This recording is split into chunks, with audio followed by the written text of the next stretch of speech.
Hi, George. All right. So, gonna hit start stream. I already started recording on the.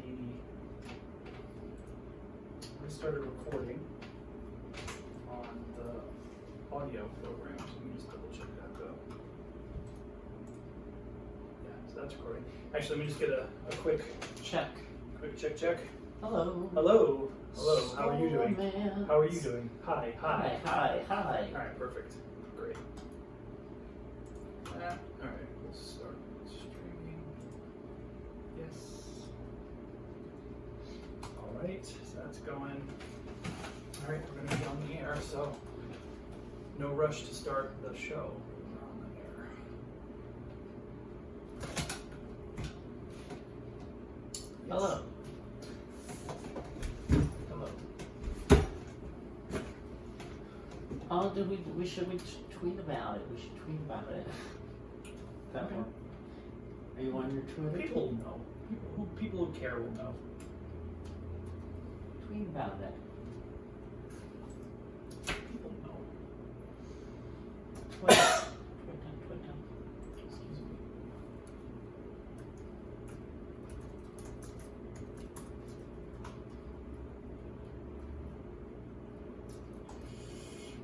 Are you on the Twitter? Yep. Thank you. Thank you, Rich. Thank you, Rich G. Scholomance, eh? School's in session. More cards. Alright.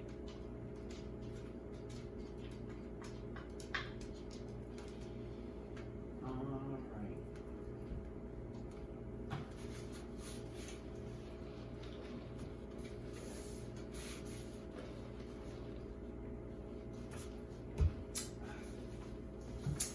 My friend Darcy told me I should try a cold brew with sweet cream. That's what she gets. Do you like it? I like it. I miss the granules, the sugar granules in the bottom, Mm-hmm. you know, that you suck on till they dissolve. Yeah. What do you do to it? Suck on it till Till when? till it dissolves. Right. Yeah. Okay. All right. So, So, yeah, I'm ready. I mean, I've done some prep yeah. here. I need my pen. That's all I need is a pen. I got my pen. Got it. Got it. We're good? You got that? Oh, wait a minute. What? What's up, Ron? How's it going? New house, new show. New house, new show. New house, new show. So this is the temporary pod studio, as we have not begun the actual podcast. We're just about ready. New house, new show. New house, new show. New hair. Great hair. My best hair. New house, new show. New Great hair. Great. Be careful with the. I don't have the Oh, pop this screen, is so my be careful pop with the. screen. Yeah, I don't have it, but you're fine. Just don't spit into the microphone. Check. You're good. New house, new show. New show. Great hair. All right. That's gonna be the name of the episode. I gotta write it down. New house. New show. New show. Great hair. Hey Ron, thank you for. Hi, Ron. Hi Ron. Thank you for that because you just titled the episode, so that's awesome. All right. Ron is my Twitch mod. Welcome. Yes, so big responsibility. My mouthful. All right. I'll give you the Okay. countdown. Welcome. Some spice, some spice. kick. It's so spicy. All right. I'm gonna minimize this. You gotta have some like Ritz. Are Ritz vegan? Can you eat Ritz? Yes. You should have Ritz with that. Ritz and pickles. Yeah, you get the Ritz crackers. You get the because it'll make it dry. You get the crunch. You get a crunch. You get a dry. No. That works. I can try it. All right. All right. I'll give you the countdown. Ready? In 5, 4, 3, 2, Welcome to It's just episode. off by just like a little. Damn. It Alright. messed with my head. All right. In 5, 4, 3, 2. Welcome to episode 52 of Mythic Legendaries, a podcast about Magic the Gathering and Hearthstone, brought to you by two old friends who love podcasts and the games we play. My name is Mark Sapphire. My name is Rich G. Hello, Rich G. Hi. Mythic Legendaries, the world's first and only hybrid Magic the Gathering and Hearthstone podcast. It's the universe's only. Isn't that exciting? It is We exciting. started something and nobody else does. This is our 52nd episode. If it's your first time listening, you are so lucky that you missed episode 51 because I was not doing It's great. okay. It's all right. It was the first time we did a late podcast in a long time, Yeah, and we've both been doing a lot of stuff. So I'm sure you were tired. I It's didn't okay. do any show prep. I really dialed it in there, Mhm. and it was embarrassing. Mhm. So I'm trying to do a lot better today. Last week was supposed to be my victory lap, my Mhm. legendary victory lap, Mhm. but it all boiled down to how do you hit legendary? Mhm. And it was, what did I say? Number 1, that I have the cards. Cards. Number 2, the time. Yep. And number 3, the desire. Mhm. That's Satisfaction is the death of desire. That's a great album. Yeah. They had to buy a victory out to Yep. get the right. Great band. You got your binder on you? Oh, you got your card binder? I got my card binder. Good. I'm eyeballing this full art.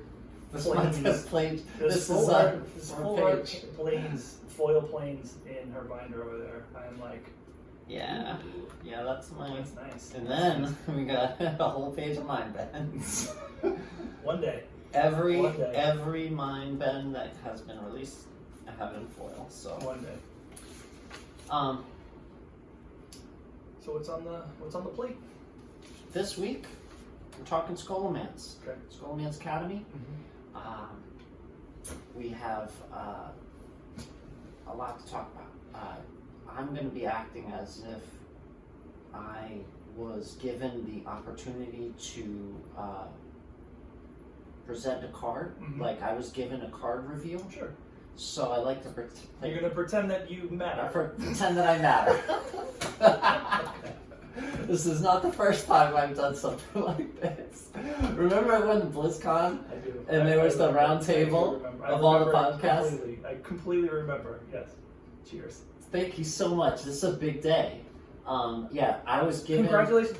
You were recognized by Blizzard of the Coast I was recognized by Blizzard of the Coast to reveal to new reveal a new card from Scholomance Academy. It's Oh my very exciting. card. It's So very exciting. Congratulations. thank you so much. You're welcome. And that's what I'm going to be talking about. Okay. What's on the agenda for Magic? Well, so most people do know I've been very busy the past couple of weeks. I haven't been playing a lot, but I've been dabbling. A couple things happened in the Magic world, mainly the Players Tour, which is like a high-level, like Pro Tour kind of championship, has happened the past weekend. I'm going to touch on that and the effects of what came from that and what sort of the metagame. It's basically the metagame is in its ultimate form because we're maxed out on sets. Oh wow! We're at the end of a rotation, so we have the most amount of cards available to us right now. September, October is when things flip, and we go back down to 3 sets or whatever it is, 3 or 4. So there's some very apparent things that are wrong with the game at this point, and I'm just going to touch on that. I'm going to touch on a deck that I've been playing in Historic, which has been my favorite format of choice at the moment. I was doing well with.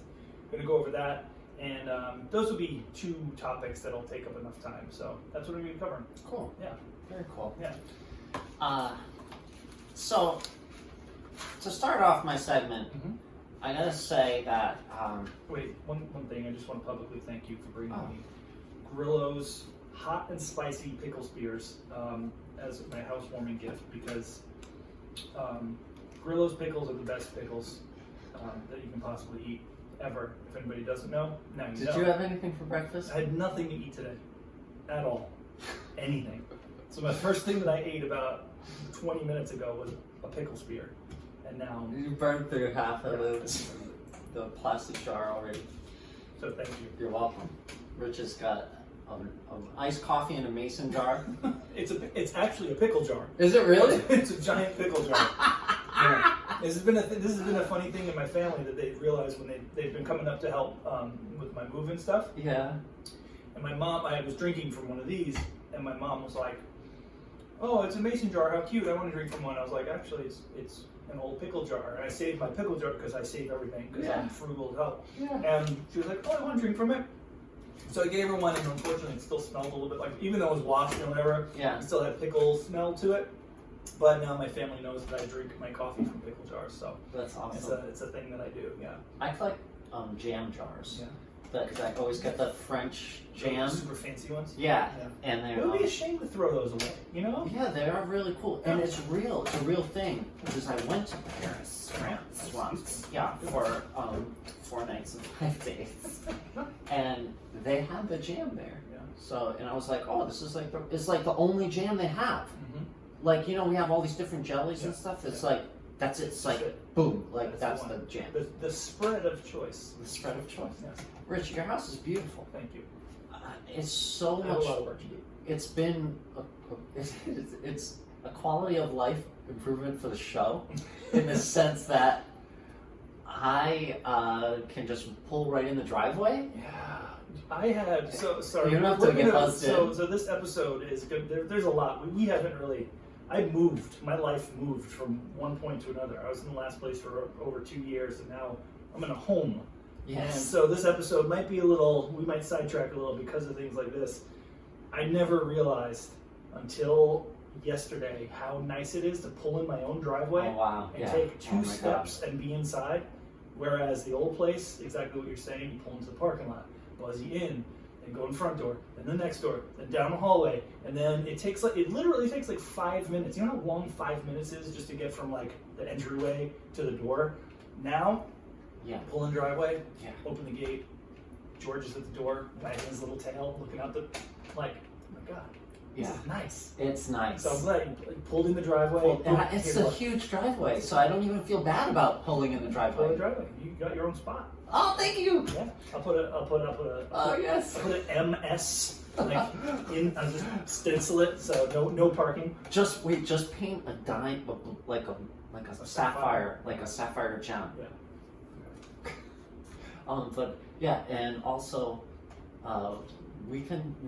there's less of. I mean, before we didn't care how loud we were, Mhm. but even now we really don't care how loud we are. Now we can just scream. Doesn't matter. Scream Yeah. bloody murder. Yep. So pretty cool. But yeah, so as you know, we'll talk about this, and you'll see people tune in for the visual podcast like you are now, and thank you for tuning in if you are watching. The downstairs here at my home is furnished, and that's going to be a section of the downstairs is going to be the actual studio Yeah. where my desk and everything will be. So it'll be really cool to settle into that and have just a spot where the mics stay where they stay, and, Oh, yeah. and you just flip it on and we're ready to go. So We could decorate. we could decorate. With, We like- can write shit on the wall like live, laugh, love. Yeah, we You could know? get a big dry erase board and Yeah, like we put just- inspirational quotes. You know, just like beauty is the eye of, you know, like, Beauty is in the eye of all lovers. you know, just live, laugh, love. Live, laugh, love. All right. So what's up with Hearthstone? Okay. Well, It's a new step. I have good news and bad news. Okay. What do you want first? Bad.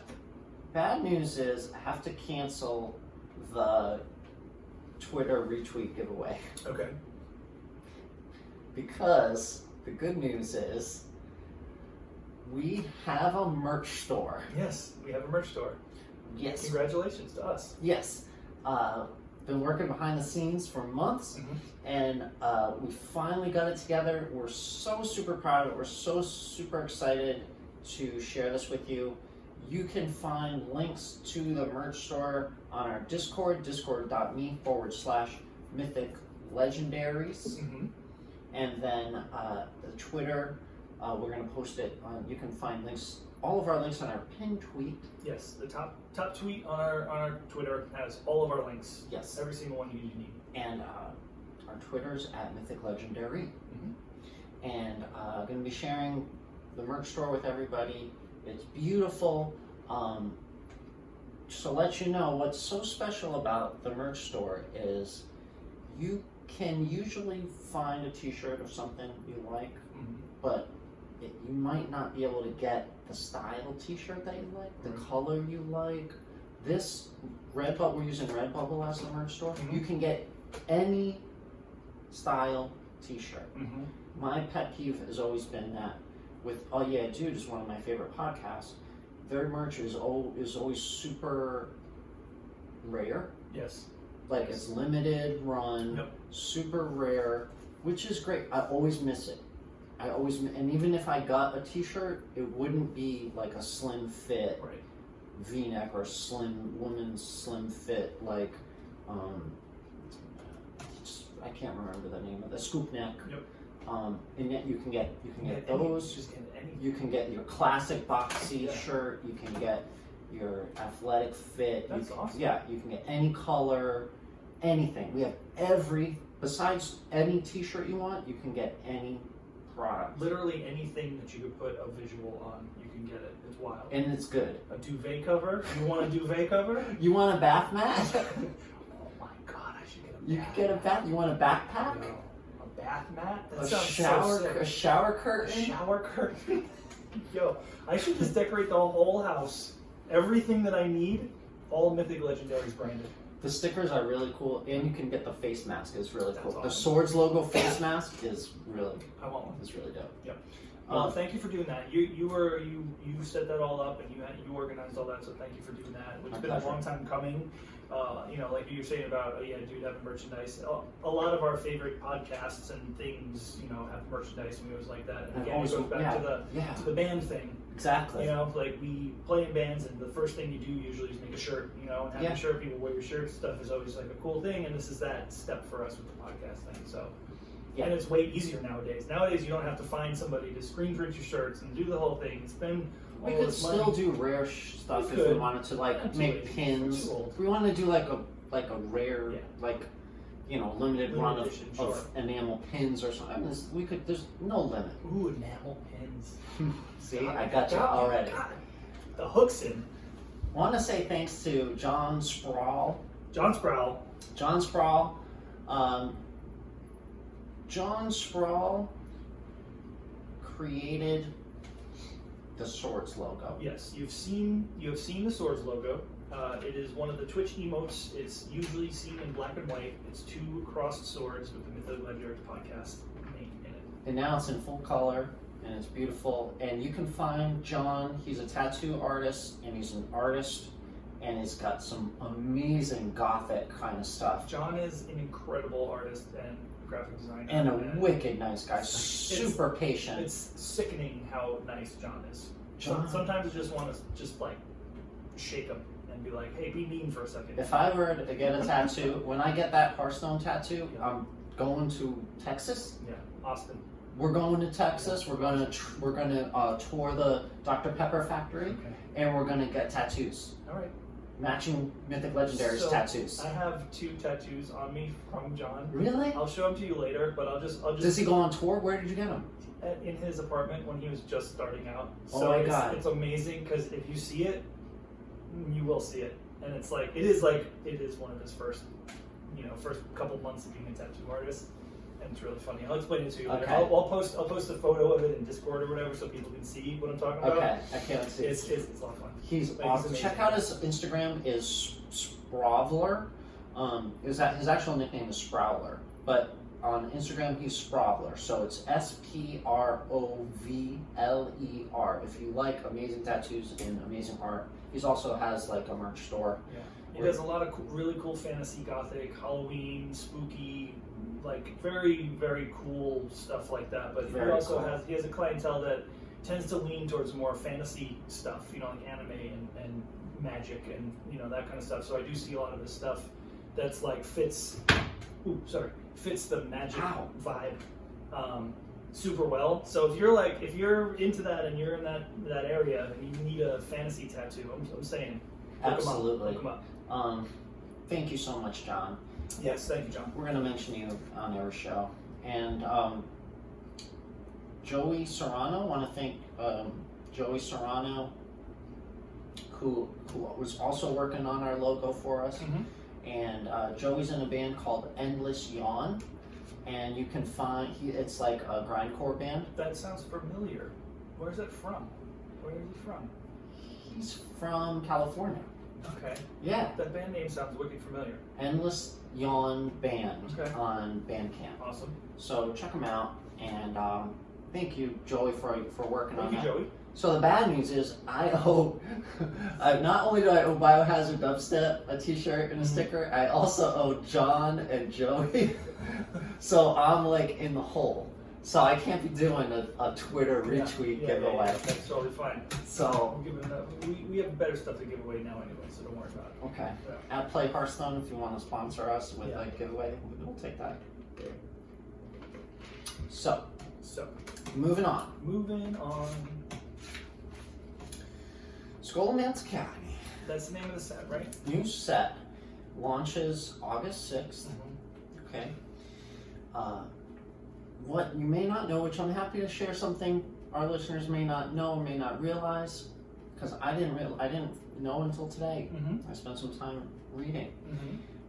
From July 31st to August 3rd, you can register for your own private fireside gathering Oh, cool. for a pre-release. Cool. Because they used to have fireside gatherings where you get together Right. with real people, and they have a pre-release, and they have fireside balls, which are ways you can play each other with certain like rules and stuff. Right. Fun stuff, really fun stuff. I tried to set one up a long time ago. It didn't work out. But you can register for your own private one-person pre-release. That's interesting. How do Yeah. you do that? You have to go to the Hearthstone website and just follow the links, and so you can open your packs early and That's cool. and start experimenting with them and play with friends maybe. So I'm not sure of the limits. If you had, I'm not sure on the limits. I'm not even gonna imagine what they might be. All I know for sure is you can open your packs early, and that in itself is fun. That's fun. I still have yet to get my M21 pre-release pack, which it's gone. I think it's been like 3 weeks now since the pre-release, and I ordered it over the game store, Untapped Games, in Pawtucket, Rhode Island. Yeah. You gotta I pick it ordered up. it. That's how they do things. It's like everything nowadays. You order it, right, and then you do a curbside, like you call when you're out front, and Yeah. you get it. Yeah. And we were gonna do the folks through Discord and stuff. We were gonna do one of those online pre-release things again because we did it for the last one. Cool. And things didn't work out this time because of schedules and whatnot. And being that happened, I just kind of spaced going to get my pre-release pack, and it's still sitting over there. I was over there today. I was at Job Lot today, and it's right around the corner from Untapped. And I had my phone in my hand. I was like, do I want to just pick it up? And if I pick it up, it's like, it doesn't matter because then I'll just have cards sitting here that I'm going to end up giving to our friends anyway. So, but yeah, so just picturing me like having my own packs or playing. It's like in the bank. It's just gaining interest. It is. Maybe there's a really good card in there. Just gaining interest. Yeah. Giving that gamer interest. Speaking of game stores, I bought a house. Congratulations. Thank you. Thank you. I can't believe it. It's happening next month. The owner needs to get the fuck out so I can get moving on all the bullshit she left behind.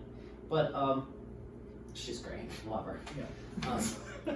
And the game store I've talked about in the past where I used to walk to play Magic. What's it called again?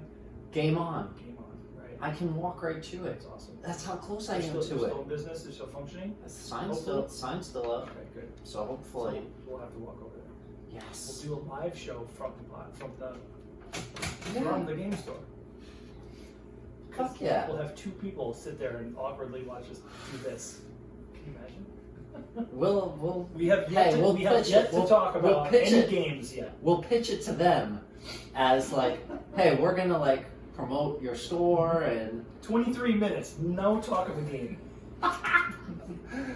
hey, It's my fault. We got a lot to talk about. We got a lot to talk All about. right, so Scholomance Academy. have a pickle, will you please? All right, Have another pickle. You talk and I'll have a pickle. All right. So, yeah, I have the day off, August 6th, and I have one of those days off where I can do a pre-release, so I'm gonna be all up in it. And I suggest to everyone that you make time available if you care about the game. Yeah. Like, you should try to get that first pre-release, that first day of the release available. It's always good to dive in on day one. Based on the last expansion where Demon Hunter got nerfed within the first 12 hours, That's wild. Yeah. you want to take advantage of whatever you can take advantage of while you can. So, 135 cards in the set. I said this last week, but I didn't really think about this last week. Here are the aspects of the new set. Double Major, okay, is 40 new dual class cards. Is dual class a new thing? Dual class is a new thing, never Very before. cool. All right. This is the Hearthstone equivalent of, like, if you had a card that is one red, one black, and one colorless, or whatever have you. That's what this is. Okay, that's awesome. Yeah. They're multicolor cards. Kind of. That's what I mean. In Magic, that's what that is. If it's more than one thing, it's multi. It's cross class or whatever. So It's we call it combination class. dual major Dual. Okay. because it's just for the set. Gotcha. But it'll last throughout the whole standard rotation, or until it That's rotates very cool. until it rotates out of standard. Okay. They'll always exist. Hopefully, there's more. This is big. I didn't say this last week. Yeah. This is a big deal. Yeah. This gets my juices flowing. I love when you say that. I can't wait to talk about the card reveal that I was given. I know everyone's waiting with bated breath. The new keyword is Spellburst, so spell triggered minion effects. The keyword is Spellburst. You play a spell when the minion's on the board, and it makes an effect happen. Then we have new spells that are called studies, and these study spells are cost-reducing discover cards. Okay, they've been revealing cards every day, like every few hours they reveal another card. They've already revealed about 67, 70 to 70 cards Wow. have already been revealed. All right. And they just, on a schedule, it just keeps coming. So we got a lot of A lot stuff of going stuff. on. Yeah. Let's jump right in. Okay. Now I gave you that link to the Oh, jeez. what is it called in Magic? Oracle? What? What are you It's referencing? What is the archive of all the cards and stuff? Oh yeah, the Oracle. That's where all the information resides. Hearthstone has a pretty good card thing here where we can look up all of our cards. So and I'm gonna type in the keyword Soul Fragment.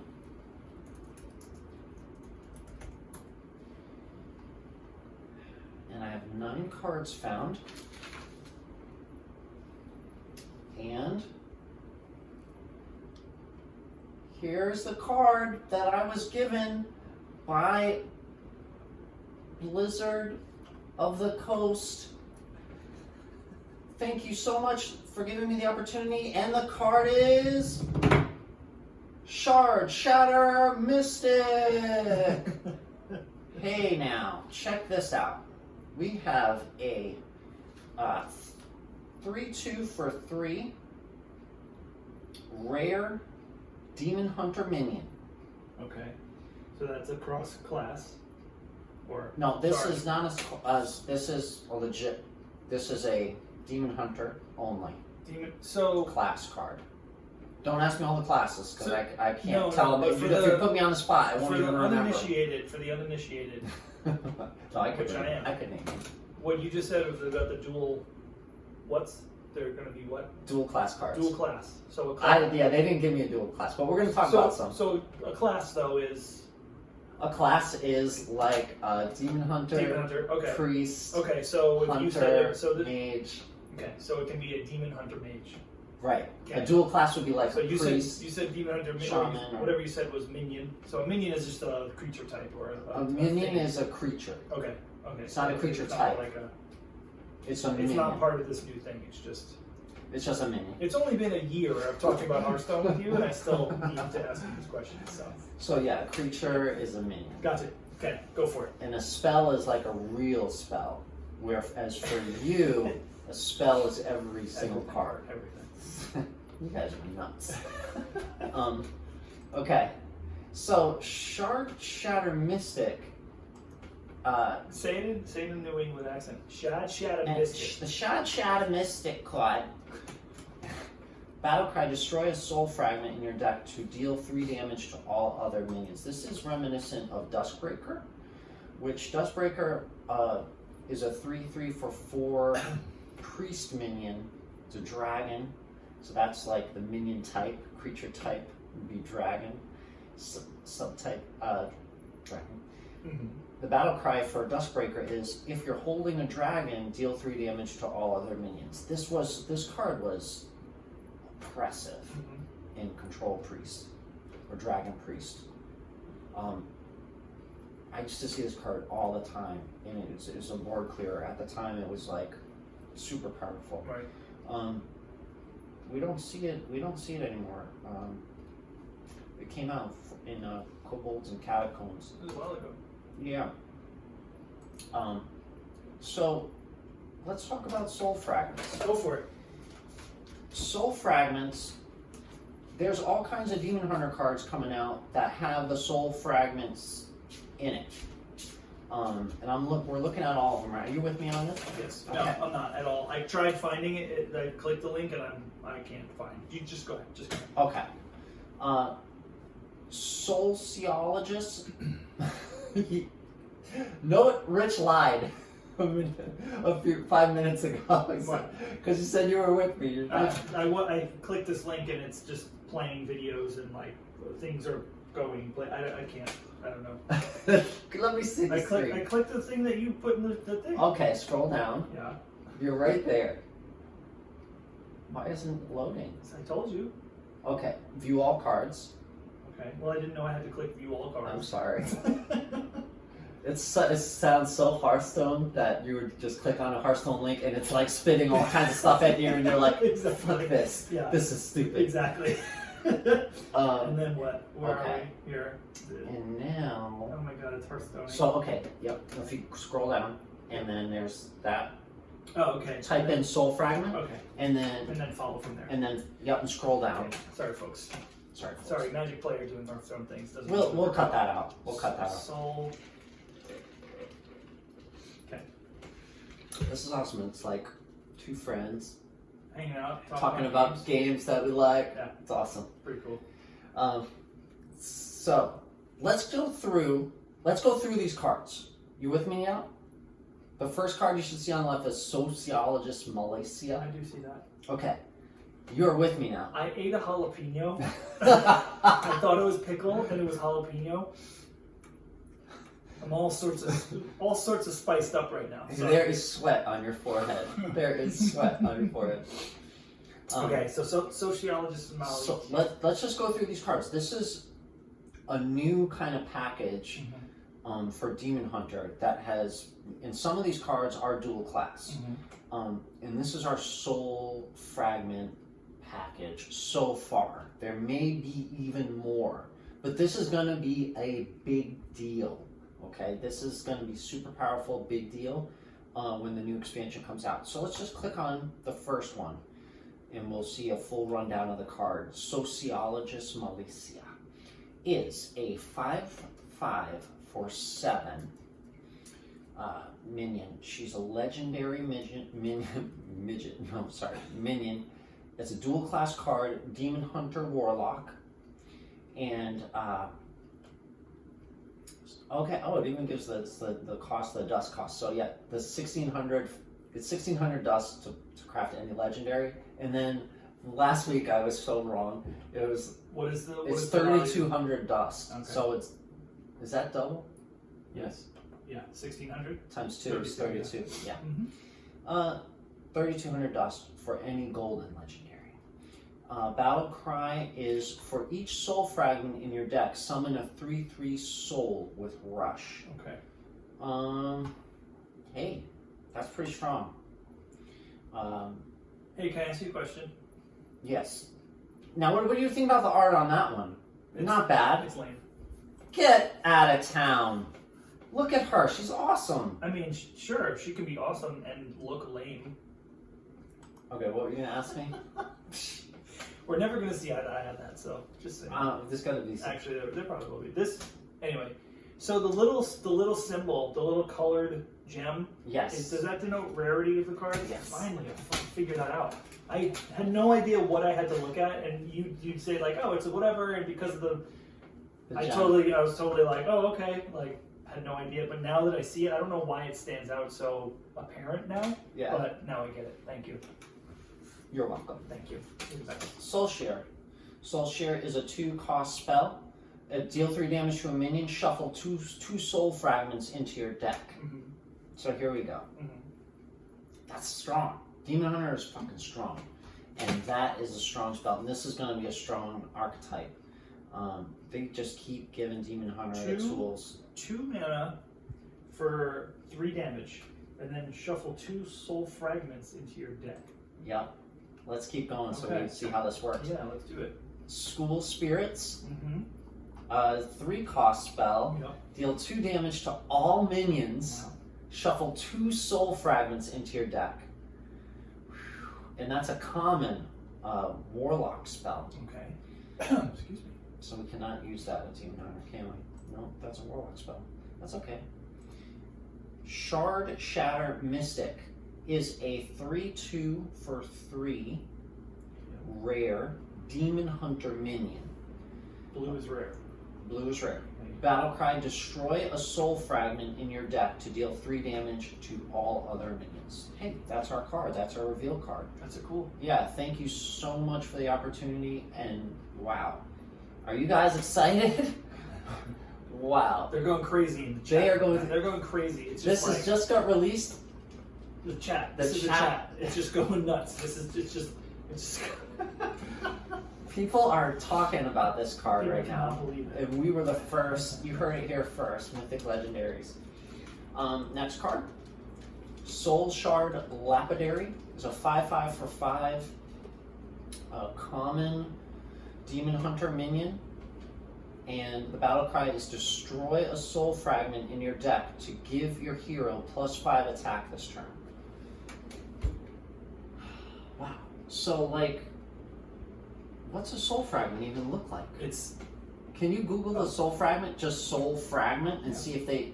So, like, you don't even have to have it draw it. You don't even draw it. It just goes poof from your library, and gives your hero +5 attack. A 5/5 for 5, destroy a soul fragment, get +5 attack this turn. Are you kidding me? It's a common minion.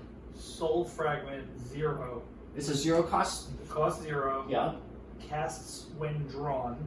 Really? Restore 2 health to your hero. Oh my god! That's what a Soul Fragment is. It restores 2 health? Yep. So, okay, my god, destroy a soul fragment, so you're giving yourself health. Yeah. And doing something else. This is ridiculous. Oh my god. Oh my god. Next. What can they think of next? We got 4 soul fragment cards left. These are, looks like, warlocks. So, let me try to keep up with the Soul Fragment thing though. So, because I know with Hearthstone, things happen randomly. Yeah. There doesn't need to be any rhyme or reason to certain things in Hearthstone sometimes, right? Yes. So when it says shuffle 2 soul fragments into your deck, that means they just come out of anywhere, and then these 0 cost cast when drawn, restore 2 health to your hero cards go into your deck.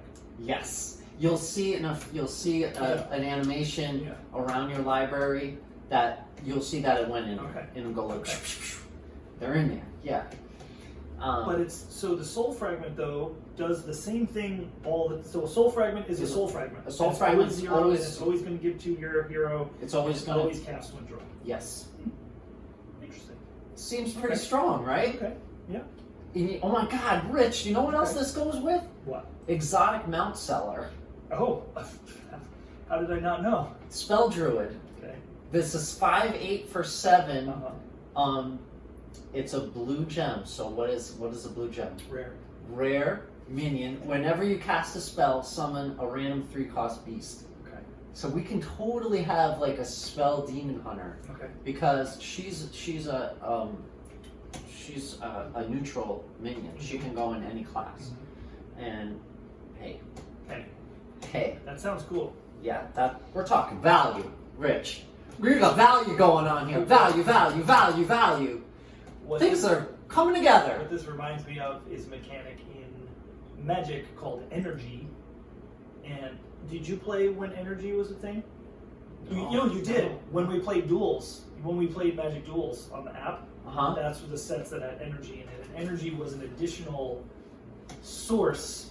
It was like an additional source of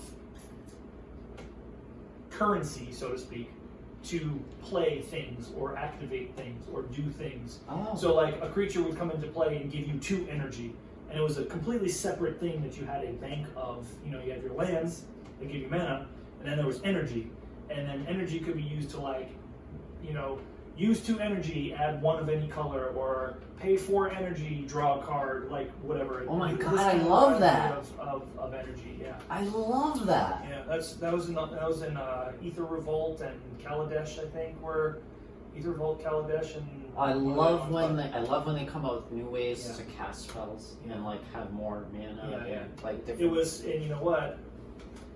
It was a very bad idea because exactly that. Because you can't.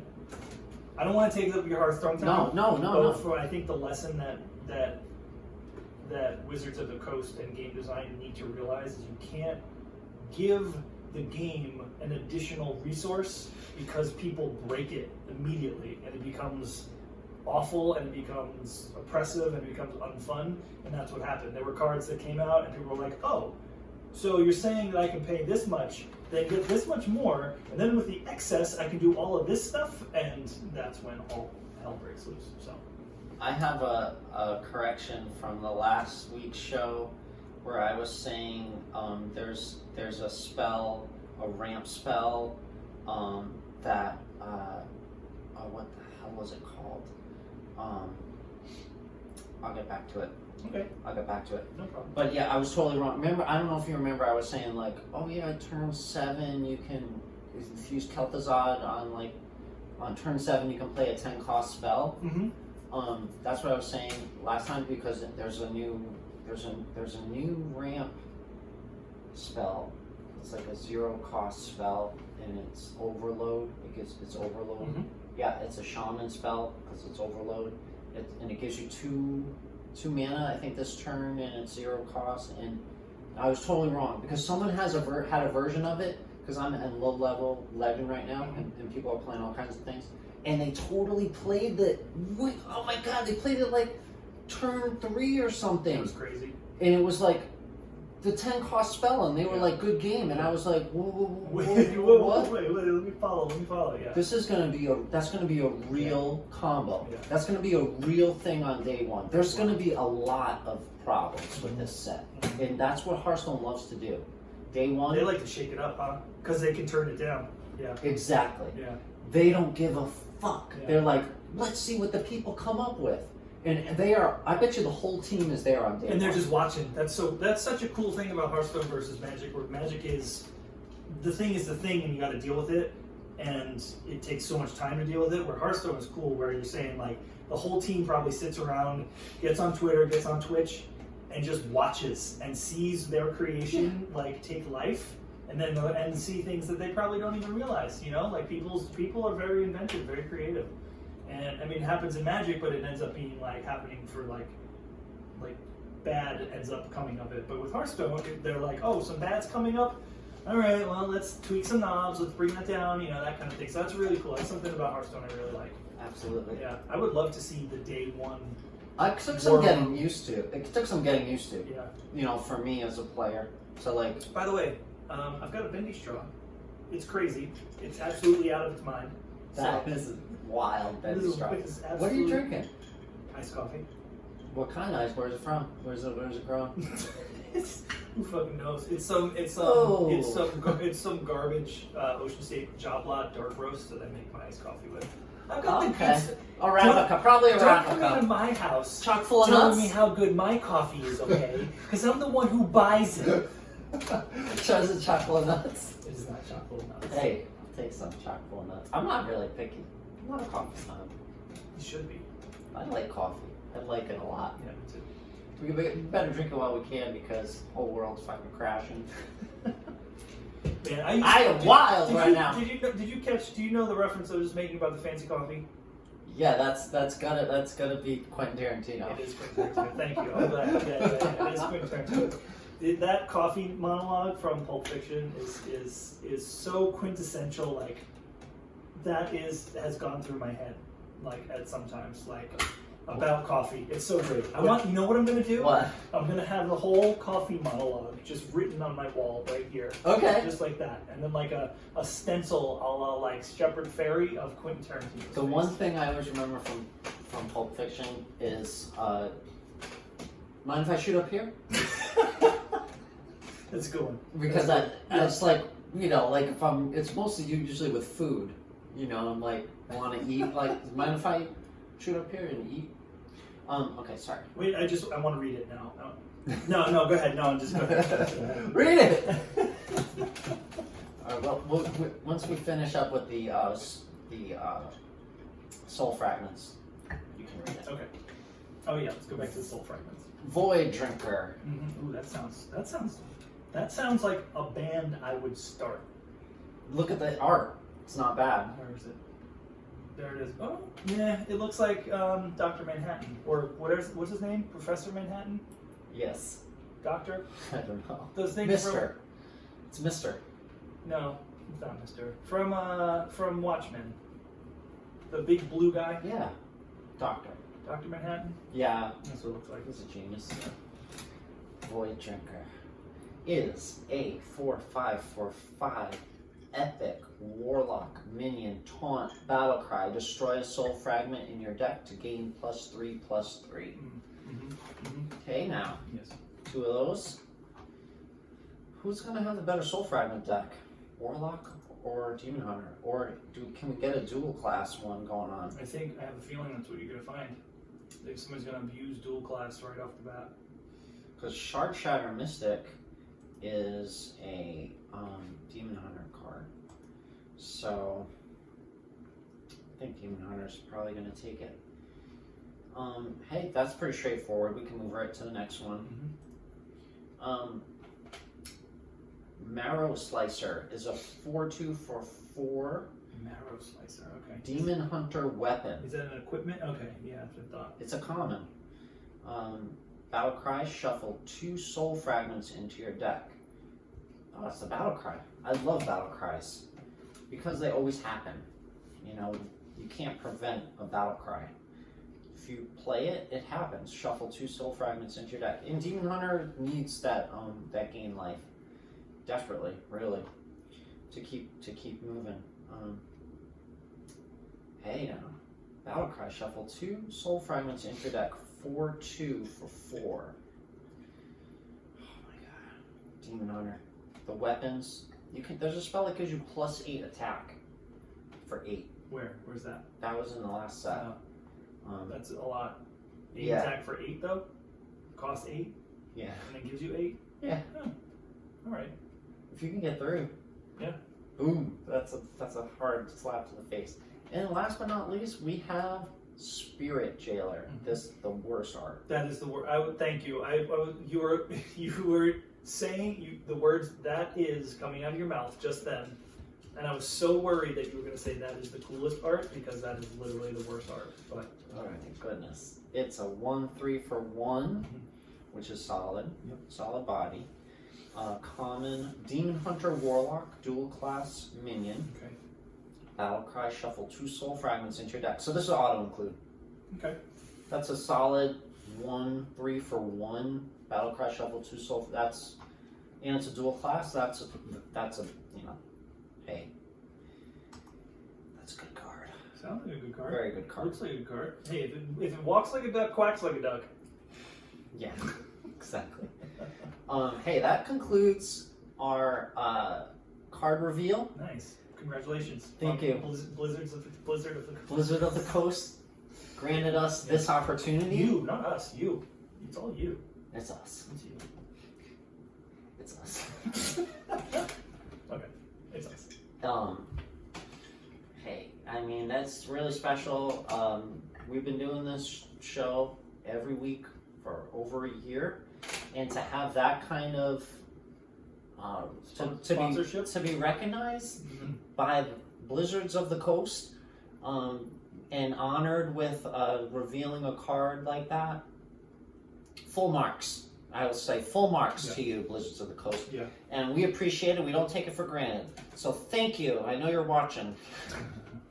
And that concludes the Soul Fragment segment. Awesome. Could you read the scene Oh, I can, yes. while I load up the next thing? I'm almost done with the Hearthstone segment. Want to just go over a few more cards of interest. Interior, Jimmy's kitchen. Goddamn, Jimmy. This is some serious gourmet shit. Usually me and Vince would be happy with some free Strad taste choice, right? But he springs a serious gourmet shit on us. What flavor is this? Knock it off, Julie. What? We should have both. I want should, it. but I'm too far in. We should do this every show. I don't need you to tell me how fucking good my coffee is, okay? I can't do the rest of this scene because there's some offensive language, and I don't even want to get that far. Come on! I can't. No, I can't do it. I can't do it. There's It's because we got a lot of eyes on us there's this a lot week. of ice. There's a lot of ice. But that scene is iconic. Watch the coffee scene. Okay. I don't need you to come to my fucking kitchen and tell me how good my coffee is, okay? Because I'm the one who buys it.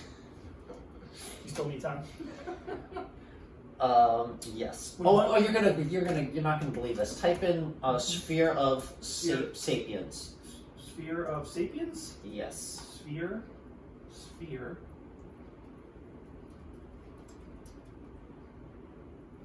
You're not gonna believe this. It should auto-generate pretty quick. SPHERE. Yeah. Where? Sphere of Sapiens. I'll just read it to you. It's a 0/4 for 1 Got it. legendary weapon. Yep. At the start of your turn, look at your top card. Mm-hmm. You can put it on the bottom Nice. and lose 1 durability. That's awesome. It's Scry. Yeah, it's great. How does Scry read? Look at the top card of your library. You may then put it on the bottom of your library. Or look at the top, because you can scry multiple numbers. So it would be like scry X. So X would be 1 through however many. Okay. Look at the top card of your library. You may put it on the bottom of your library. Wow. Yeah. Hey. Yeah. Start your turn. Look at the top. Look This- at your top card. You may put it on the bottom, and then you lose durability. Yeah. Always borrowing from each Yeah. other.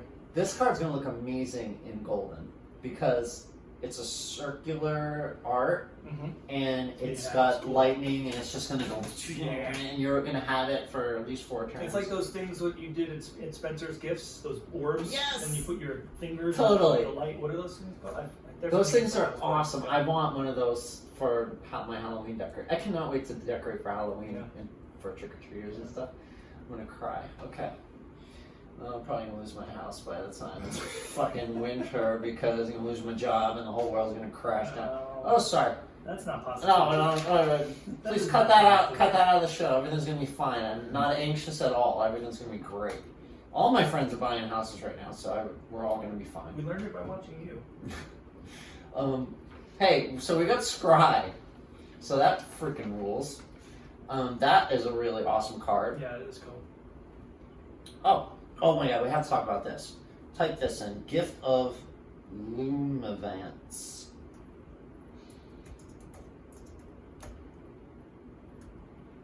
I had 2 Hearthstone websites open. That's the most I've ever had open on my computer. What is it? That's Sorry? Gift of Luminance.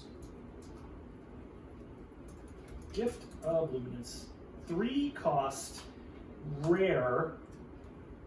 Dual class. Okay, so it's dual click because it's 2 colors, right? So Yep. to my untrained eye, it's 2 colors. 'Cause Paladin it's gray Priest. and gold, or white and gold. Gift of Luminance. Give a minion Divine Shield, then summon a 1/1 copy of it. Oh my god. You know what this means? What does it mean? Resurrection Priest. Res Priest Yep. is going to be even more annoying. Okay? And so it's given some more strength to Res Priest, more tools, and also Libram Paladin. You can use this in Libram Paladin because Libram is a buff spell. Mhm. It gives your minion +1/+1, Mhm. and the Libram archetype is all about buffing Mhm. your card, and then you get more of the Librams, Right. and eventually you have like a whole hand of Librams, and they cost 0, Oh, awesome. and then you just keep it just never Just ends. keep going. Yeah. It's awesome. Like the brooms in Fantasia. Yeah, so you can give a minion, you can use Gift of Luminance on a minion that has already used Libram, then you use Gift of Luminance, Mhm. and then you have another, and then when that dies, then you get 2 Librams back. So it's more juice for your Libram Paladin deck. When Although I can't imagine Libram Paladin being a friggin', Make it. I can't imagine it being powerful Let me enough. let me ask you a question though to about this break. card. So when it says give a minion Divine Shield, which it says the first time this minion takes damage, ignore it. That's what Divine Shield is. Yes. Then summon a 1/1 copy of it. So if your minion is, say, just for information sake, if the minion is a 5/5, whatever, and has a bunch of like crazy shit already on it. If let's say you have a 5/5 with lifesteal, Yeah. okay, Yeah. and I have a 5/5 with divine shield, Mm-hmm. and I hit you, Mm-hmm. you don't gain life Mm-hmm. because I hit you because there was no Right, it says ignore the damage. right, Right. So life still wouldn't work because it doesn't. but you exist. still die. That's what I love about that. But let me ask you a question though about the summoning a 1/1 copy of it. If you have a 5/5 minion with X, Y, and Z, right? Yeah, On your yeah. side. You get it, And then yeah. you cast Gift of Luminance. Yeah, And you get another one with all the things. You get all the things, but it's a 1/1 because that's what it says. But it's it's a a 1/1 1/1, but- copy. yeah, but you it's a still 1/1 get all copy the- with all the stuff. with all the things. Okay, cool. That's cool. That's I like that. yeah, that's really cool. That's exciting. Cool. Yeah, that's that's cool. exciting. I'm in Magic. I like making copies of things like Yeah, like making another. So it goes like it goes library to hand to board, Mhm. and anything in that direction Mhm. keeps its things. I don't know why I'm talking so far away from the mic. It's okay. God, I've been doing that for a while. It's okay. It keeps all the things. Then if you go backwards, it loses all the things. So if it gets bounced back to your hand, it'll lose all the things. Gotcha. So that's a cool card. Let's talk about this. Is just really exciting. I'm starting to get excited. Yeah. Okay. Well, you should. I mean, new sets are always something to be excited about. It is. It's a good set. It's an exciting set. There's a lot of fun stuff coming out. I'm really excited to play. Let's just look at one more. Which one? Keymaster Alabaster. Okay. Keymaster Alabaster. Can I read it? Yeah. It's a 7-cost legend. Right? Legendary? Yes. Okay. It's Keymaster Alabaster. It's a neutral. It's neutral. It's a neutral legendary minion.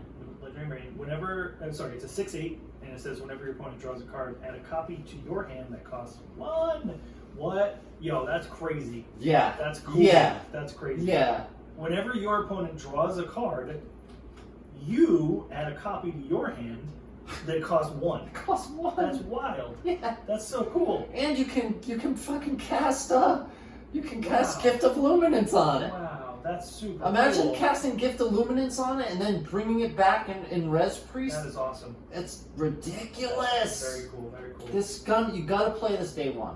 This was gonna be in every deck. Yeah, This is Yeah. awesome. And it looks like Gandalf. it does look like enough. So you All know right, it's gonna be OP. 6/8 for 7. Yeah. Yeah. Wait, I mean, not- that's wait, Rich. a body. Hold on. What? Don't do this to me. What? You told me I rolled into your apartment with Juice WRLD playing, and you told me Juice WRLD passed away. Yes. It was the day he passed away. Yes. Was the day I discovered his Yes. fucking music. That's right, you did. I remember that. That was very weird timing. And now I'm saying, No, I'm saying, I'm saying- Gandalf, not the actor. Just saying thank Gandalf. God. Thank God. I thought you were telling me No. the actor died. No, just saying Gandalf, R.I.P. Alright. Because he's Gandalf the White. He's not dead. Right. Sure. What do you mean R.I.P.? I don't know. Gandalf the Grey is dead. Yeah, that one.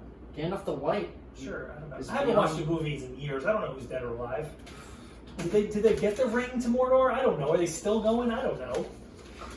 Did Samwise ever have his second brunch or whatever he was looking for? I don't know. Oh, that's a good question. No, he tries to steal a ring at the end. Frodo. No, don't tell me. You don't know the ending of Lord of the Rings? No, I forgot. Stop. Did you really forget? I forgot. I'm not fucking around. I can't tell you that. No. The end of No, Lord of the you can't. Rings? No. Oh my god. Oh my god, you have to watch it. I can't, that's hard for me. Anyway, reading is my second love. You know, it's my second favorite thing to do besides playing Hearthstone. Mhm. I love to read fantasy fiction, so it's Yes. hard for me to believe that you can't remember the ending of Lord of the Rings. Hey, Keymaster Alabaster. We got a lot of That's a sick card. freaking threats. Yes. We got a lot of beef. We got a lot of fun things, and It's a 6/8 for 7. In any language, that's a solid card. Like there's no drawback. 7 sure is expensive in any spot, but I'm sure there's ways to get it out easier. and there's ways to make your opponent draw cards too. Yeah. Once you have it out, yeah, you start using it for its abilities too. You can make your opponent draw cards. That's awesome. That's awesome. That's very cool. I can't. Cool. I'm gonna cry. Cool. I'm so excited. Skullman's Academy. It's awesome. Also, just to let y'all know, still gonna have a guest on the show soon. Rich is getting settled here at the house, and we hope to line up a guest soon. Rob Hobson, probably, hopefully. It's 10 here, so 10, 11, 12, 1, 2, 3. 3 in the morning there, so he's probably asleep. Is it really 10 o'clock right now? Holy shit. Yeah. Wow. And I pass my turn. All right, what's going on, everybody? Thank you for your Skullman's Academy. Looking forward to that. So, first and foremost, let me just tell you something. There's a new set, and it's a supplemental set for Magic. It's not a standard legal set. It's a older format legal set. Like they do things that are legal, like Modern and whatnot. So there's these like iconic sets, and this set is called Double Masters. And I thought a new set just came out last week. there's new sets coming out, but it's ridiculous right now with sets. It is literally like every couple weeks there's something new. But Double Masters doesn't interest me. It reissues a lot of like classic, like really expensive and rare and like very iconic cards. And the packs are like a lot of money, like $15 a pack or something. Well, don't quote me on it, but it's one of those kind of things, right? Yeah. But I saw something today Okay. that made me think of you. What? And I was streaming earlier, and I saw it. What? I saw it. I've got your links up. You're not gonna see it in my links. Okay. It's just something I thought of just now. Island Walk. Fuck off. Told you. Oh my god! Island Walk. In this new set? Yep. Island Walk. What? Yep. Island Walk. It's coming! It's not a standard legal set, so I'm not going to be playing it. It's not going to be relevant to my interests, but it's something that's legal, like Modern and back. It's called Inkwell Leviathan. It's a 9 casting cost blue creature, 7 colors and 2 blue. It has Island Walk and Trample. Oh my god. And it has Shroud, which is this creature can't be the target of spells or abilities. It's an artifact creature also. Oh my god. It's a 7. Oh, it's a 7-Eleven! Wow. Island Walk, Trample, Shroud! Isn't that cool? Into its marrow, quench the 7th sea, never to be seen again while the world remains. Esper Fable. So I thought you'd be into that. I'm totally stoked. Yeah. I gotta build a deck around that. Yeah. Wait a Don't minute. waste your time. Because it's not going to be, you I'm won't be gonna able to play it. listen. I'm gonna play it in historic. Okay. Well, it won't be in historic either, will it? I don't know. I don't know where these cards are gonna. I don't know where these cards fall in terms of arena, because I don't think they're getting released onto arena. I think they're just a real life supplemental thing. For those people that don't know about Island Walk, Yes. let me explain. Yes. If your opponent has an island Mm-hmm. and you play and you attack Mm-hmm. with Inkwell Leviathan, Yes. unblockable. Mm-hmm. It just walks onto the island. You can't block it. Boom. There's nothing you can do. Can't do it. It's a Leviathan. Yep. If I had something that could change your land to an island, that'd be even better. Yeah. This got 4.5 out of 5 stars, 250 votes by Did it the really? community. I didn't even look at that part. For Gather. Really? On the Gather. Wow. Yeah, this is a 7-11 for 9 because it's an artifact creature. Mhm. Because it has artifact, because it's an artifact, people are going to be able to like use cards that like search your library for target artifact, or return target artifact from your graveyard to the battlefield, like that kind of stuff. Yeah. And it's going to be one of those kind of things. It's pretty cool. It's like a global And then- effect, and then right? Is that what you call they're it? gonna mind bend somebody's forest into an island, and then they're gonna. This is the thing Has the that you're gonna whole want to has the whole set been revealed? Not yet. Oh, Rich! It's coming! It is coming! Oh my god, I can't wait for the new art. I can't wait for the new vendetta. Woo! Easy. All right, so let me get onto this because we're over an hour into here, and I need to talk about a couple things. So I just want to start off with this recent Players Tour that happened this past weekend. Okay. Now, Players Tour is like a high-level Magic the Gathering arena tournament. It's sort of like this invitation, high-level players. Those things that people play. Yeah, this is a big deal. It's a big deal, and so I'm reading from ChannelFireball.com. It says this past weekend, the Players Tour took place on MTG Arena. The tournament was saturated with Wilderness Reclamation. Now, it's no surprise Not surprised at because all. Wilderness Reclamation's been probably the one card, along with Teferi Time Raveler, as the two cards that should have been banned and dealt with a very long time ago. But things have been happening that have been circumventing getting those things banned. Teferi and Wilderness Reclamation are kind of like the arch nemesis. They keep each other in check. If you have a Teferi on the battlefield, Wilderness Reclamation doesn't function as good as it can, and vice versa. Okay. So they kind of keep each other in check. They're like the balance of the most powerful deck types. Mhm. So that's why they're still there, because if you have one, you need the other. Right. But if you only have the one, then that one is going to be super good, and then you got to get rid of that one. So instead of eliminating one and having one be really troublesome and then having to deal with it again, they're keeping them. This is my impression. They're keeping these two very powerful cards that keep each other in check there because they're defining a format. So Wilderness Reclamation, for anybody who does not know, and it's going to be rotating. I can't believe I've been around for an entire rotation. This is the first that we go getting back into Magic. Yeah. Wilderness Reclamation will go away come rotation, but Wilderness Reclamation is an enchantment. It costs 3 colors and a green, and it says at the beginning of your end step, untap all of your lands. Sounds good. It's really good. It's an uncommon, and I've told this story before, but I'll say it again. When I was just getting back into the Magic and drafting the set that Wilderness Reclamation is in, I can't remember if it's Gilded Ravnica or Ravnica Allegiance. Ravnica Allegiance.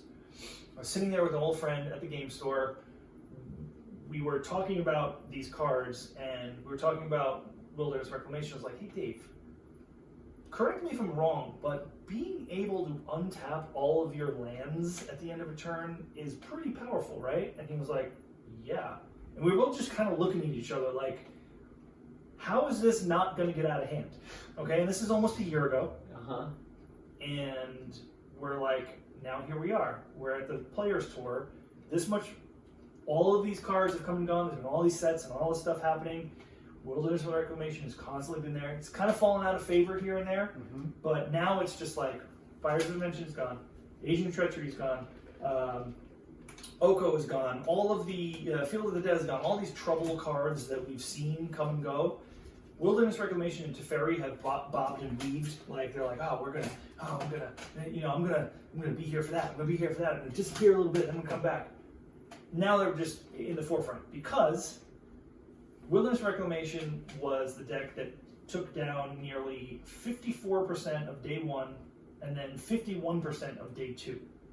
So everybody is playing the deck because it's that good, and so we're in a spot of the metagame and the game in general where you have the most amount of cards in a standard environment.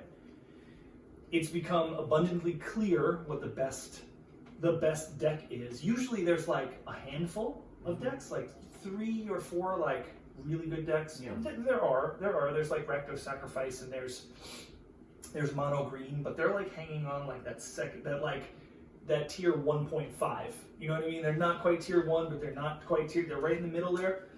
So Wilderness Reclamation, because of the fact that you have the card Growth Spiral as well, which is the 1 green, 1 blue instant that says draw a card and you may put a land card from your hand onto the battlefield. Okay. So for 2 mana, a green and a blue, you're drawing a card at instant speed and also playing a land from your hand at instant speed. So Growth Spiral there's been discussion about Growth Spiral being banned. So we're in a world of Magic where I've been deeply into it probably for the last 8 months or so because of streaming and because of just where my focus has been playing a lot of Magic, right? Wilderness Reclamation, that's gotta be It's huge. huge. Ramping, the concept of ramp in Magic nowadays is all that people do. It's get more lands out than your opponent, play cards that allow you to manipulate your lands in such a way that you have an advantage, a mana advantage over your opponent, and with that mana advantage you generate card advantage, which is just cards in hand. And that's what is happening. You have Wilderness Reclamation, which, for those that don't understand exactly how it's abused, is that at the beginning of this is your rules, your phases and whatnot. At the beginning of your end step, there's a time where you can do something before your end step begins and your second main phase ends, right? So they coincide at this point. So when Wilderness Reclamation is on the battlefield, if you have, let's just use 2 for an example. If you have 1 tapped land and 1 untapped land at the beginning of your second main phase, Wilderness Reclamation and on Arena, it gives you a pop-up window of a trigger. It says you have to make sure that you set a stop at your end step so you can take advantage of this. Wilderness Reclamation will trigger. It'll say shoot. It'll come up. It'll say untap all your lands. So before that actually happens, you have to be in like manual control mode. So you can take control of every single tiny little timing advantage. So if you have 1 land tapped, 1 untapped, and then the trigger comes up, before the trigger actually happens, you can tap that 1 untapped land, float a mana of whatever color that land gives, and then resolve the end step, and then both your lands will untap, and then you have your end step to then use those 2 lands and add a total of 3 mana to your mana pool. And then if you have an instant in your hand, because you can play an instant during your end step, you take advantage of it. So it happens also if you have multiple copies of Wilderness Reclamation. So what I just said times 2, 3, or 4. So if you have 2 Wilderness Reclamations, you have 2 untapped lands, 2 tap lands, trigger comes up, add 2 to your mana pool, let the first one resolve, then you have 4 untapped lands. Then before the second one happens, you add 4 more mana to your mana pool, and then they untap. So now you have 6 floating mana, and then because your lands are untapped, you can tap all 4 and then have 10 mana. This is how you have the 55 dinosaur. Probably. No, that was because of a combination of these cards that were adding counters every single time a counter went on, and it was like triple and triple and triple. This is just a way to utilize X spells. Expansion Explosion is the split card that they utilize, that is utilized in that deck. It's 2 blue, 2 colorless, and then X. X can be however many. 2 blue, 2 red. I said colorless. 2 blue, 2 red, and then X. It deals X damage to any target, and you draw X cards. So during your end step, you add a whole bunch of mana because you have all this, add, and then you hit either your opponent or like a big problem creature that's in play. do a bunch of damage, draw a whole shit ton of cards, and then you basically run away with the game. Being able to, we've gone over this, free mana, is a problem. Mm-hmm. We learned it with Fires of Invention because that was essentially free. You didn't have to tap your lands for anything. If you had 6 lands untapped, you could play 2 things in your hand that cost 6. That's essentially 12. It's doubling your mana and not having to tap it, and ways to manipulate Fires of Invention to get it out of play and then utilize your lands and stuff. It's a problem. But, so what I'm getting at is that we're at the end of this very stagnant standard period where Wilderness Reclamation is the deck. I go on Arena, a best of 3 on the ladder, that's what everybody's playing, and of course it's like the end of a player's tour, so everybody sees it, everybody watches it, and then they're like, oh, what's the big deck? It's that whole, it happens all the time. It's like, but it's clockwork. Big tournament happens, even if the tournament isn't even over yet, you can go online and start playing, and everybody's playing whatever like the top 8 decks are, and like whatever the top 3 of those top 8 are, everybody's playing. It's just a thing, and I get it, like you want to play the best deck, right? Mm-hmm. I don't want to play the best. I'll play it to know how to play it, because you need, so when you're playing Magic, you need to know what your opponent's going to do. Yeah. So you got to play it to see like what your options are and be like, okay, I get it. So when I'm playing against it, I can kind of predict what's happening. So what I'm saying about Growth Spiral, what I'm saying about Wilderness Reclamation, what I'm saying about Ramp is that that's the issue right now. That's being able to get more lands out ahead of curve, like having 4 lands on turn 2. Mm-hmm. Is it going to rotate at the end of everything? The 2 cards mentioned rotate. Okay. So that's good, right? But we have a set coming out called, I think it's Zendikar Rising. Mm-hmm. We're going back to a set, a plane of existence that revolves around the importance of lands coming into play. Okay. So, I don't know what's going to happen, but thank goodness these cards, the trouble cards, are going away. Yeah. But it doesn't solve. Hey, we've got Island Walk back. It doesn't solve the issue that if you play blue-green, you're constantly getting more lands out than your opponent is ahead of schedule, and it's going to be something to deal with. So, I have Island Walk stuff in here. Grayscaled Garile is a 1/1 for 1 Island Walk. And Thada Adele Acquisitor is a 2/2. You love your Island Walk. Or never, you don't care. You love your Island Walk. I have Island Walk. Yeah, that's what I said. That's why I said the first and foremost, I had to tell you about the 7-Eleven Island Walk artifact monster. Yeah. But so this player's tour was inundated with Wilderness Reclamation. The top 8. So the tournament's not over. The top 8 happens on August 1st. So it'll feature 4 Wilderness Reclamation decks. So exactly 50% of the top 8 is Wilderness Reclamation. Just to read off who the top 8 competitors are: Patrick Fernandez on Team Reclamation, Michael Jacob on Mardu Winota, which is a surprise. Winota was a problem, but it's still pretty legit. I've only seen it here and there, like it just kind of fell out of favor. Winota, once Winota was dealt with a little bit, with Agent of Treachery going away, a lot of people were like, oh, if I can't steal my opponent's lands, what's the point? But it's still pretty legit. Riku Kumagai on Mono Black Aggro, Christopher Larson on Jump Sacrifice, Raphael Levy on Azorius Control, which is awesome. I have to see that list. It's basically blue-white control. Christoph Prince on 4-color Reclamation. Now, so this is the thing. This is what happens. This is why a metagame is cool. So there's Teamer Reclamation, which is blue-green, blue-green-red. That's a color. That's what the Teamer Guild is. Yeah. People designed a 4-color version to be able to play Teferi Time Raveler main deck in their Reclamation deck to combat people playing Wilderness of Reclamation, because that card is so prevalent.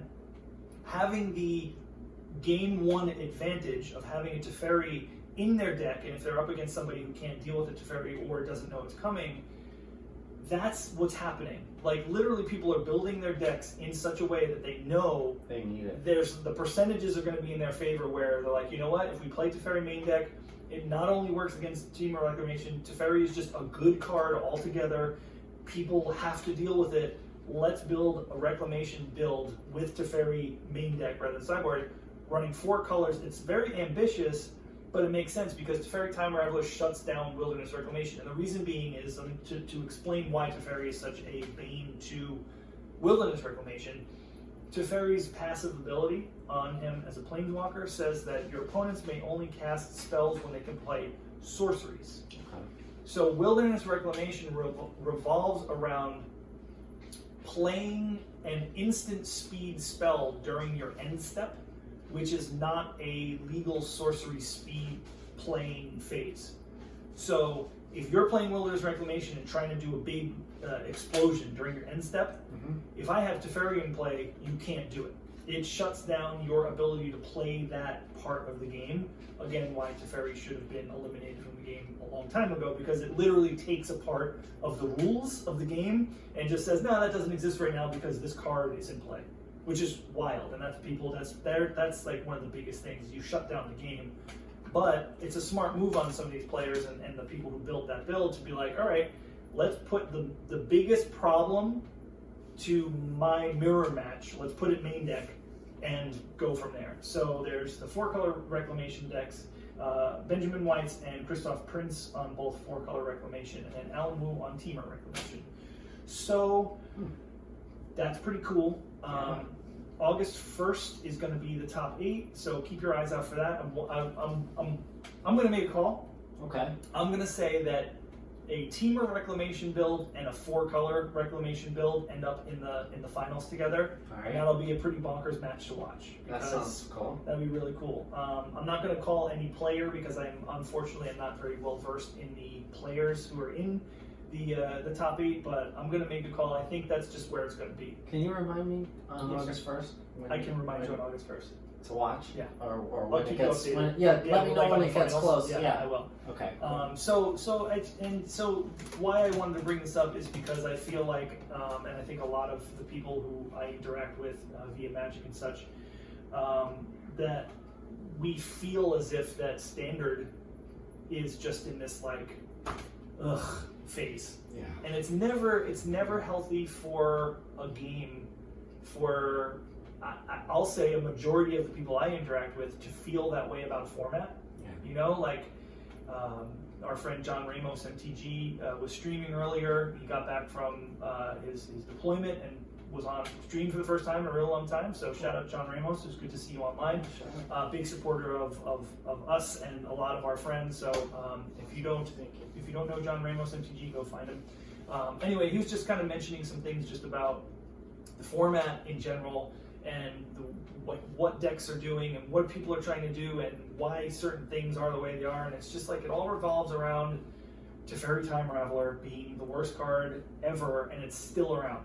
You know, so we're in a place where you're like, I'm going to load up Arena, and I could probably just flip a coin. It's either going to be Temur Reclamation or Rakdos Sacrifice, which is the other really annoying deck to play against, or Mono Red. Mono Red is always just sprinkled. It's always going to be there, and you know, like probably maybe 6 or 8 months ago, like that's all I complained about.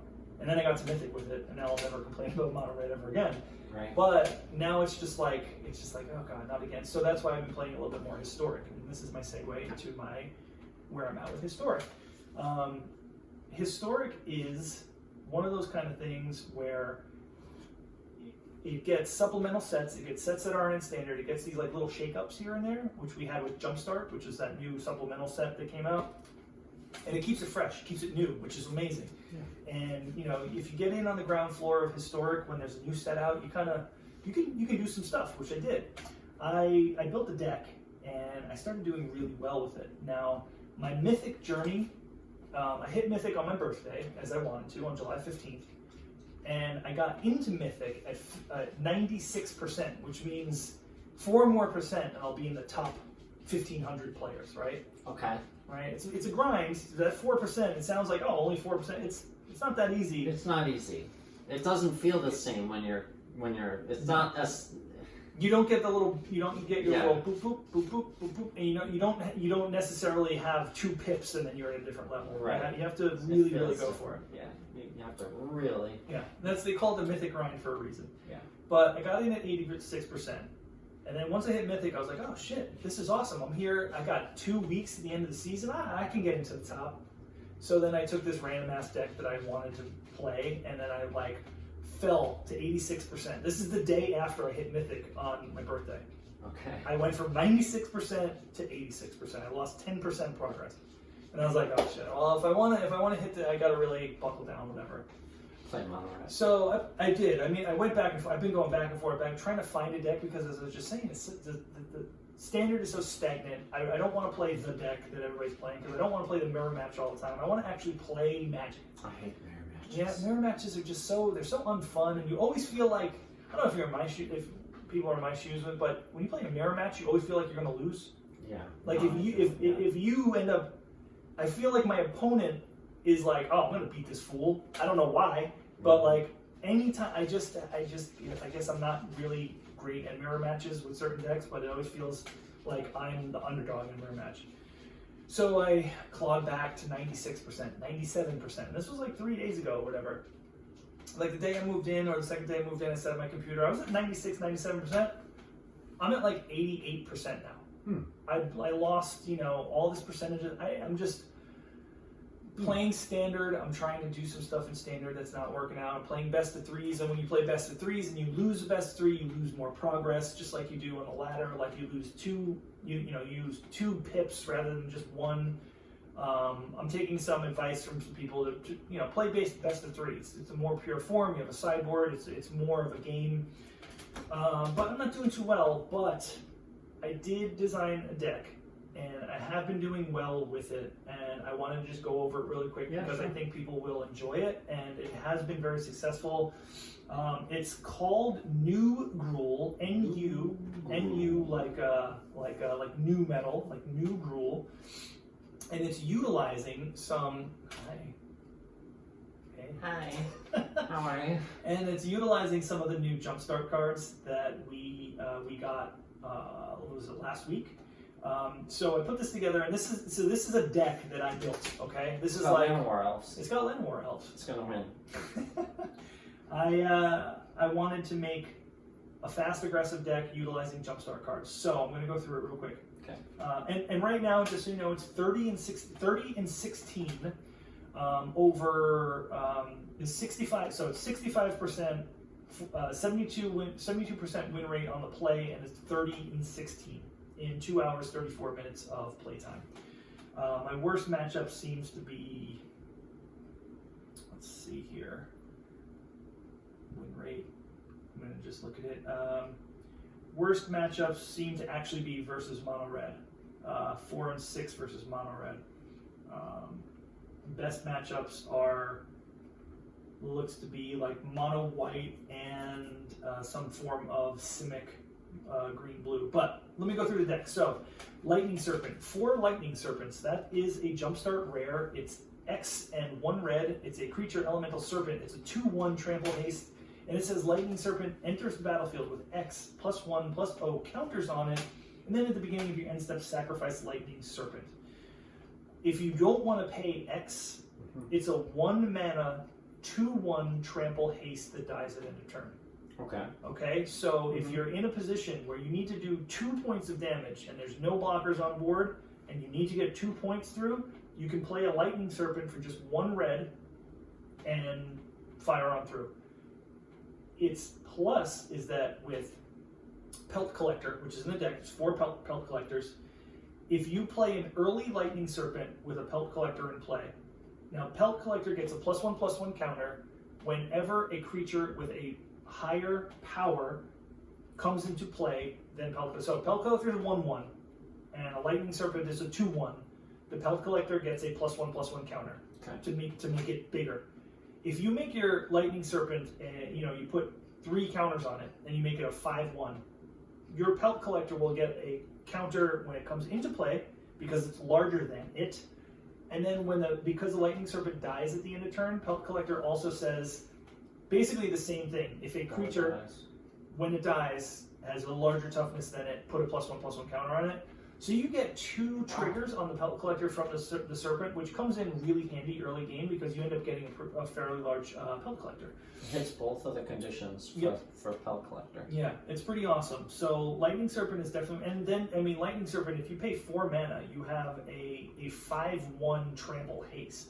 Like, no, I'm sold on it, not Rich. bad. Not bad. Not bad at all. Sign me up. So, 4 Llanowar Elves, 4 Robbers of the Rich. Robber of the Rich is just a 2/2 haste reach, 2/2 reach haste that steals a card off the top of your opponent's library if they have more cards in hand than you. One of the most obscenely designed cards I've ever seen in Magic the Gathering, and somehow it just stays in check. Like, people don't, there's no outrage on it, but that card is absolutely ridiculous. 4 Domri's Ambush. So this is the only spell in the deck besides Embercleave that aren't creatures. Domri's Ambush is the sorcery. It's a green and a red. It says put a +1/+1 counter on target creature you control. Period. Then that creature deals damage equal to its power to target creature or planeswalker you don't control. So it's a buff spell at sorcery speed. It gets a counter and then it punches something, right? Planeswalker or a creature, and then that counter stays on it. Something in the rules that I learned, I think our friend Ron saw this too. If you use a Domri's Ambush and put a +1/+1 counter, and your opponent removes the creature that you're trying to ambush with the card, you still get the +1/+1 counter on the creature, because sometimes there's conditions that on a card where you need 2 targets, and if one of those targets goes away before the spell resolves, the whole spell fizzles. But this card, I thought, would fizzle if you remove the target. It doesn't. It still gets a +1/+1 counter, even if that thing gets hexproof, even if the card, like, anything that would affect the ambush part, it still gets the counter, which is cool. Yeah. Okay, so another jumpstart card. 4 Sin Prodders. I'm sold on this card. A lot of people are still questioning my feeling behind this card. But when you have this card out on turn 2, and it starts pumping on turn 3, so it's a 3/2 menace creature. It's 2 colors and 1 red. It's a devil, and it says, at the beginning of your upkeep, reveal the top card of your library. Okay, I will do so.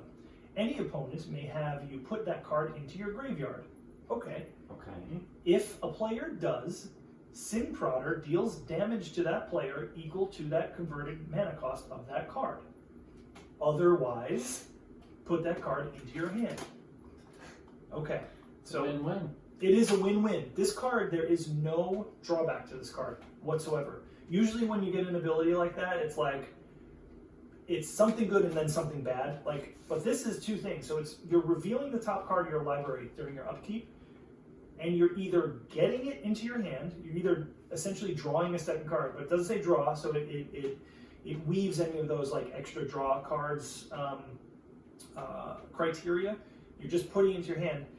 If, say, I reveal an Embercleave, which is a 6 mana artifact, so my opponent will look at that, and if they don't want me to have the Embercleave in hand, they take 6 damage. Or to the face. Right to the face. Or they give me the Embercleave right to my face. So having a Sin Prodder on turn 2, you're essentially drawing an extra card, or you're doing extra damage during your upkeep. So, and it's a 3/2 menace. I mean, menace, it has to be blocked by 2 creatures. So on turn 3, when you're swinging with it, if your opponent doesn't have 2 creatures on board to block, you're getting 3 points of damage. So 4 Sin Prodders, I'm sold on it. Solid. 2 Gruul Spellbreakers, that's a kind of a standard in Gruul. It's a 3/3 Riot Trample. As long as your turn, it has you and Gruul Spellbreaker have hexproof. It's just a beefy body. It can be a 4/4 Trample, or it can be a 3/3 with haste. 4 Hell Riders. Now this is probably my favorite card in the deck, and it's a new jumpstart card. Okay. The card has a built-in enchantment that we like to play in Standard right now called Cavalcade of Calamity.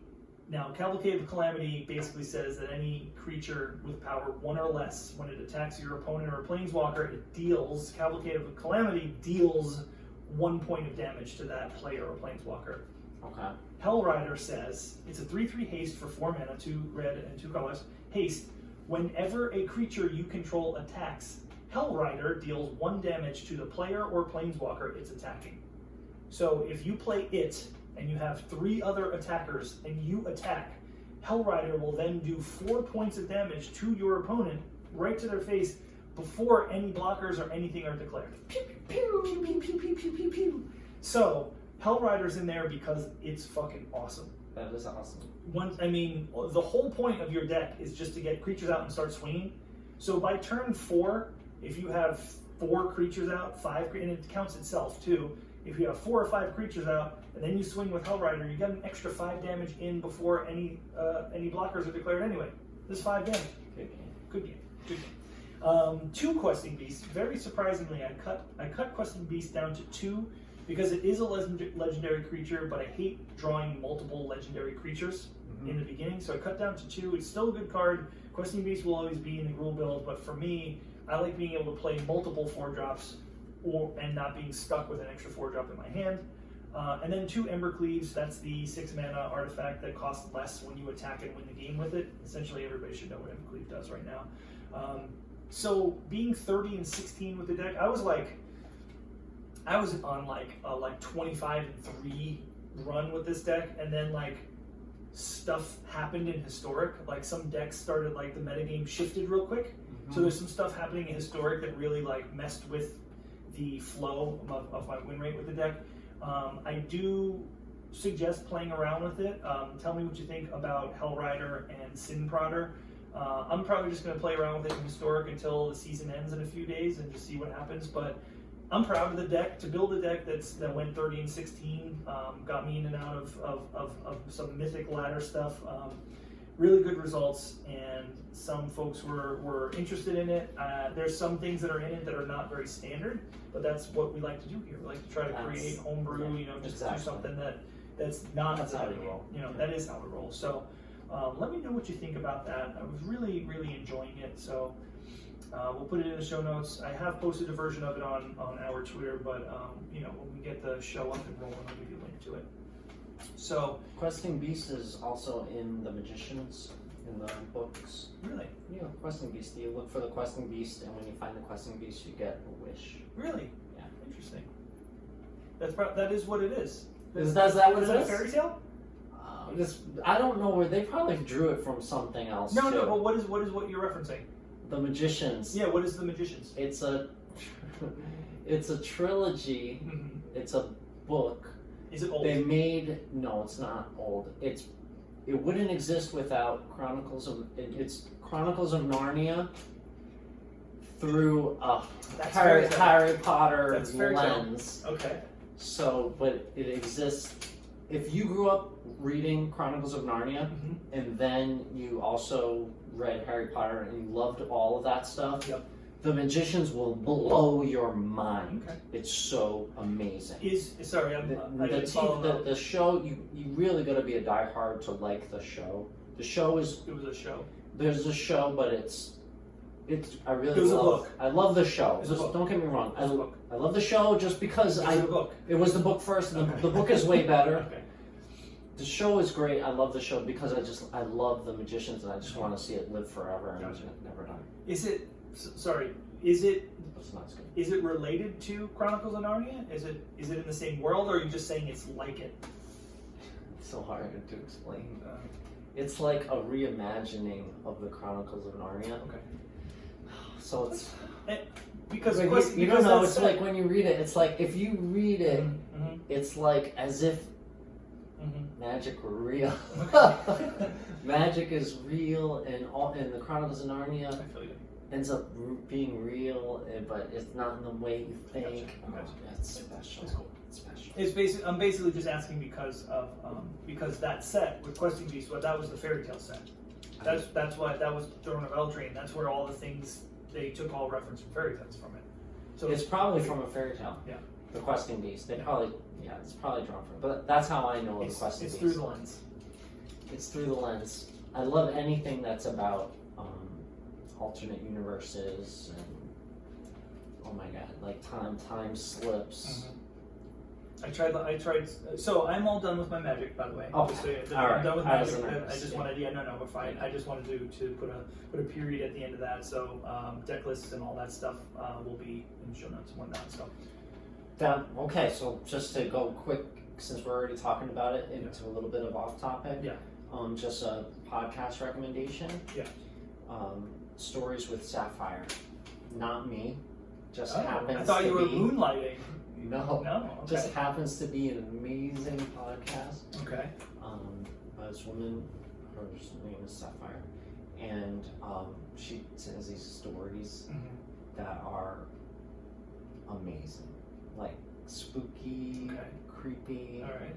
She tells this story, just to give you a flavor.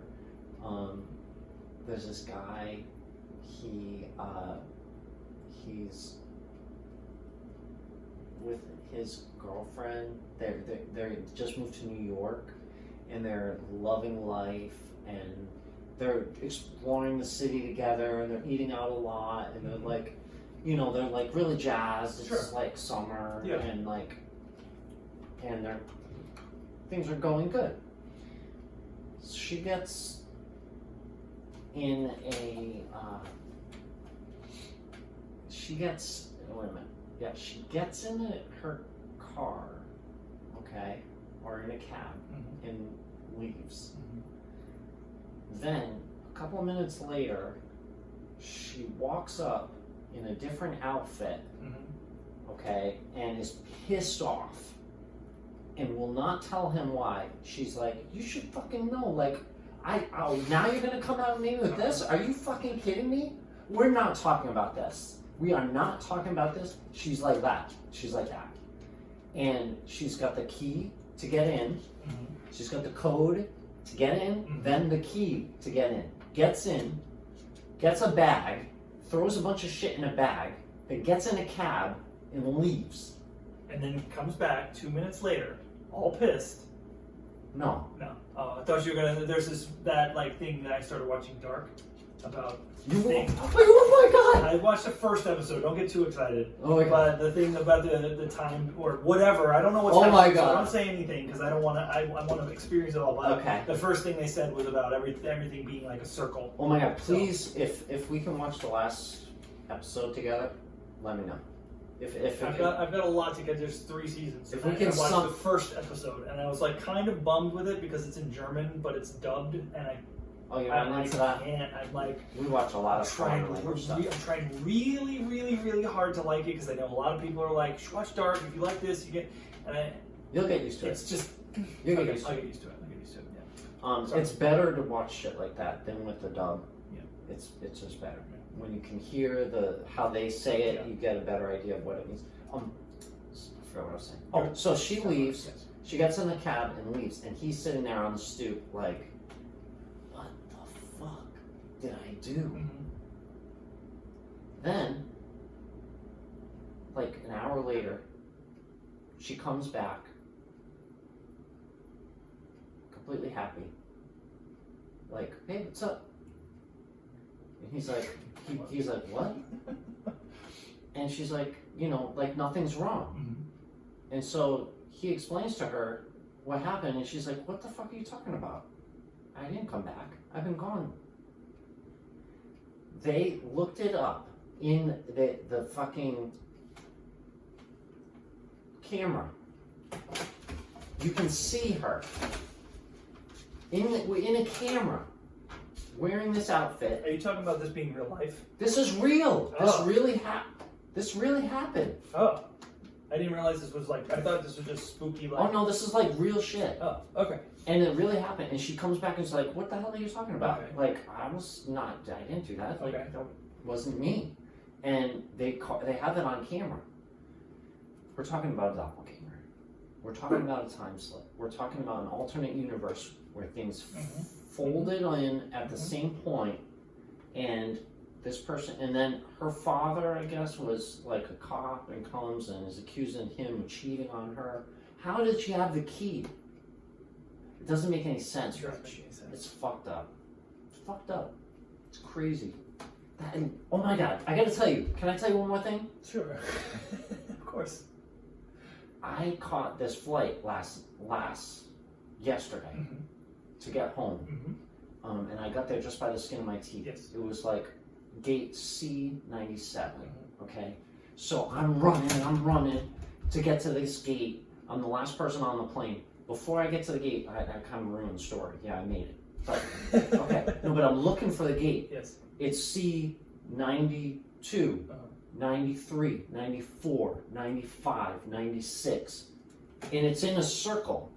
It's in a circle. Yeah. And I'm going around the circle, and I'm like, where the fuck is C97? And then I go and I ask somebody, I'm like, oh my god, I gotta get to C97. And they're like, it's downstairs. I'm like, downstairs. And then I look, and there's an escalator with a big ass sign, a big ass hole in the floor that I apparently walked around it. And I didn't see it. Yeah. And that's why I believe, and I've said this all the time. You may have heard this. You may have heard this before. You believe. Rich, was the hole in the floor? Was it there? Was it there before? No. Or was it after he said it was there? Then it was there. It was made into existence when the words were spoken. I did not see that hole in the floor with the escalator. I went down the escalator, boom, I walked right on the flight. But that's why I believe that shit's real. Because I believe there's a lot of stuff right past the shadow that we don't see. But if someone who could see it pointed it out to us, our minds would be blown. Yeah. That's what I really Some weird think. stuff. That's definitely some weird stuff. We've talked about spiritual things, and it doesn't have to be called spiritual. It could just be, unexplained or beyond our comprehension. You know what I mean? Like, I don't want to pigeonhole myself as somebody that's like a beyond our stuff beyond our comprehension. It's hard to solidify a term for it. Like ghosts, and UFOs, and monsters, and alternate realities, and time, and this. It's all stuff that, if there weren't a good reason to talk about it, we wouldn't be talking about it for eternity, right? People talk about this stuff because it's a thing. And it's a real phenomenon. There's real phenomenon out there. Yeah. Weird shit happens. And sometimes you want it to be either you want to believe in it because it could be a religious reason, it could be a personal reason, it could be a metaphysical reason, it could be like that thing appeared there because it's going to help me heal myself, right? Or that thing appeared there because my grandfather's spirit put it there. Mm-hmm. That thing is there because the planets are in a certain way right now, and you know what I mean? It's remember when I was telling you with my uncle? Yes. I remember. Yeah. My uncle passed away, and then I got a video in an app that we didn't even know existed. Like, it was ridiculous. I still don't believe that's a real story, by the way. But to me, that was just him saying hello. Yeah. Love ya, and that's it. Yeah. That's awesome. I mean, dude, there's more to life than just the physical. That's what I'm gonna say. It's true. It's true. Biohazard Dubstep wants me to know that everything that I just said about those things is called anomalous entities or objects. Anomalous entities or objects. And Anomalous is the name of a death metal band from Rhode Island. Thank you, Biohazard, for that. That's awesome. That's some. Thinking about that stuff is pretty wild. I lay there at night sometimes, and sometimes I can't fall asleep, and then your mind starts going, and you're like, what did I just hear? What is that? And then is it all in your mind? Is it real? Did you hear something? Did you not hear something? And there's a difference between being scared of being alone in the bumps in the dark, or something evil, or George could have just went to get his toy, and or it's just crazy having your mind differentiate things. So we're on this topic. Let me just tell you this. So okay. So what's going on? My mom has been here the past few days, up and down. It's incredible. Yeah, she's been a little speed demon, coming up from New York, hanging out for a day, going back, coming up for a few days, coming back. So big shout to Mommy G, because she's been helpful beyond any words for this whole house situation. So full of energy. Really awesome energy. So she says this thing when she's driving. Okay. Something happens. And it's like she's big with signs, like a sign, like something happening being a sign, right? Yes. And We've had a lot of those. most of the time the sign is to do with her father, who's passed away, my grandfather, and his name is Frank. So yesterday morning, my mom gets here. She came up for the day. She came up and my mom says this thing about Papa being with her. Papa is what we call my grandfather. Papa was with me today because she'll say something happened on her front seat in her car, like something will move, or a paper will flip over that says something that's like her getting attention to something because Papa is there with her to help, because that's what he's always done for the whole family. He's always helped. He's always been like, this is the right answer, right? Yeah. So these little things, like she's like, oh, Papa was with me. He was in the front seat. The seatbelt thing started going off, but nobody was in the, these kind of things. Like the seatbelt thing started going off, and I had to fit, and then there was paper on my seat. So that kind of stuff, right? Okay. So she told me Papa was with her on the drive up. Yeah. She gets here, right? Okay. We had to have the person look at the dryer. Yeah. Because unfortunately the Dryer don't dryer didn't work. Person's name is Frank. I was like, oh, that's my grandfather's name. It's Frank. But the guy who fixed it, oh, that's Frank. That's funny. His Papa was with you this morning. He said this guy's name is Frank. Huh. I've been getting estimates for roofs because we're going to do the roof eventually, just to get it out of the way. And I've been just diligently getting estimates and stuff. And I have so much stuff going on that my schedule is in this weird spot where I thought I had somebody coming by for a roof estimate yesterday morning, but then I looked at my phone and then I thought it was tomorrow, which it is tomorrow as well. And I was sitting here with my mom, and this is after Frank with the dryer left. She's like, oh, do you have it? And I was like, no, I think it's tomorrow, whatever. And then there's a knock on the door. And I was like, what's this? Okay, maybe I'm wrong. So I go out front, and I see a roofer company car, van, and the guy's standing. Dryer guy's here again, the roofer guy. Well, the dryer guy had just left. Okay. Dryer guy Frank left. I go outside. I'm like, hey, how's it going? And I was like, I just thought I didn't have an appointment. But I was like, and he goes, are you Frank? What? I'm not. I'm not even kidding. I'm not making this. This is like. I'm glad you brought this up because this is what happened. I walk out front. The door closes behind me, and I'm like kind of flustered because I wasn't expecting someone. So I'm putting my mask on, going on the front lawn. And he goes, "Hey, how's it going? Are you Frank?" No, I'm not Frank. I'm Rich. And I'm just standing there, just kind of like, why would you call me Frank? And he goes, "Oh, I'm sorry. I thought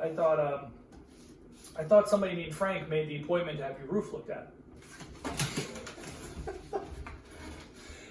So, and I'm not. This has happened to me yesterday. I was like, "No, my name's Rich. I don't know." And he's like, "Oh, I guess I must have had something mixed up." And in my mind, I'm like, I didn't look much further because I'm literally have been making roof estimate appointments for the past week. So in my head, I'm like, okay, I must have miscalculated the amount of roof estimates I was having come, and Papa somehow in his otherworldly wisdom was able to organize having this man come and give me a roof estimate yesterday. And then What? So I don't have my wallet handy, but Was your mom there to witness that? she was, yeah. She was. What did she say? She was inside. She didn't know about the Frank, and so I did the whole. I took care of it whenever I came back in, and then so I told her about the Frank thing, and she was like, "Oh my goodness!" And then the guy's business card, right? He gives me his card, and this is just kind of fringe, but it still fits into what we see. My last name is spelled Gacc, right? At the beginning of my last name, Yeah. right? And my last name is One, right? So on the business card, there was a material that they use, okay, for the project materials, and it said GACONE in the corner of this business card. So basically, my last name is on this card. I was like, Mom, Papa is with us somehow because apparently Frank made the appointment, and our last name is on this business.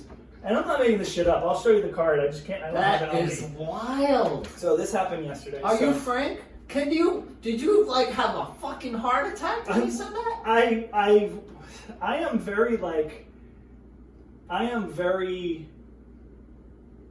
it takes a lot, right, for those kind of things to like really make me be like, what? But for a minute I was just like, I was more confused and more concerned with just getting the fucking estimate done. Then it process, like right now it's more processing than it was before. Yeah. But I was just like, what? I was like, looked at him, I was like, and you know, with the first thing Rich did was hang up a picture of Frank. Yes, the very first thing was I set up the veteran flag that I got at his funeral and his the photo of me and him on the wall. So he's very important. So all of you out there who know me, my relationship with my grandfather was like basically the relationship with my father, and that's why we're so close and I talked about him so much. So anyway, so it was like, you know how everybody has masks on, and it's all eyes. It's all eyes now. You can't see people. You can't see smiles. You can't see frowns. I hate it too because I'm always smiling at people, and I always feel like they don't. After you smile at someone, you don't. They're oh shit, you didn't see my smile. I just wanted to show you my smile, but I would have loved to have seen my eyes from his perspective when he was like, "Are you Frank?" Because I was just like, "How was the estimate?" I didn't get it back yet because it was just yesterday. So okay. Yeah, it takes. We're going with them. But yeah, we're with them. So anyway, so that's my weird off-topic spiritual anomalous entity object story of the week, because that was just weird. So I'm glad you brought that stuff up because I would have totally forgotten about all that. That's awesome. Yeah. Well, thank you so much for coming. Yeah, thanks for coming. To episode 52. Come back for episode 53, please. Oh, real quick, sorry. Anybody who's listening or watching who has won cards from me on my Monday night giveaway stuff, I know it's been a little while. Don't worry, I will send your stuff out. I'm sure you all understand that I've been very busy. I just want to address that if anybody has won cards and are expecting cards, I have not sent them yet, but that's only because I have a lot of more important things to do, but I will absolutely get those cards out as soon as I possibly can. Awesome. Thanks so much for supporting the show. You can continue to support the show by following us on Twitter and Discord. Yes. You can find all our links there. And please leave a 5-star review on Apple Podcasts. Anything less than 5 stars, you email mythiclegendaries@gmail.com. Attention, Mock Sapphire. 4.5 star review. I need to discuss. We'll discuss it. We'll talk it out. We'll talk it out very calmly. Very calmly. This week's bumper music was by Rich G. Our Swords logo was created by John Sprong. We are produced by Talking Into Microphones. You mortals know nothing of magic. We appreciate everybody being here, and we'll see you all next week. Thank you so much for your continued support, your continued patience, and everything that you do for us. Thank you so much, and we'll see you next time.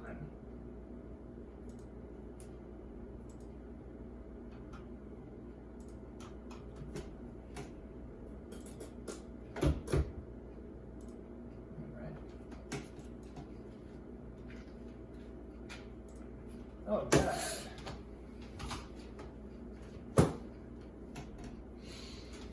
Good job.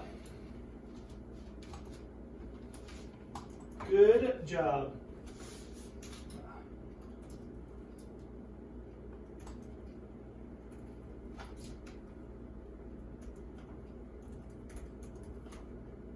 Oh, I already ended it.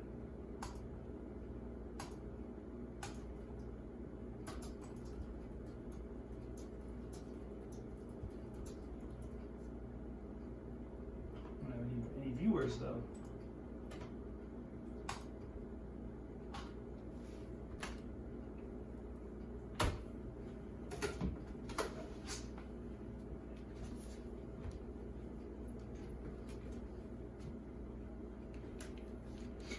There we go. Good job. Good pod. Sorry, I was just wrapping all that up there. Thank you. Thanks for all the pickles. My pleasure. Thanks for the pleasure pickles. Jalapeno. Jalapeno.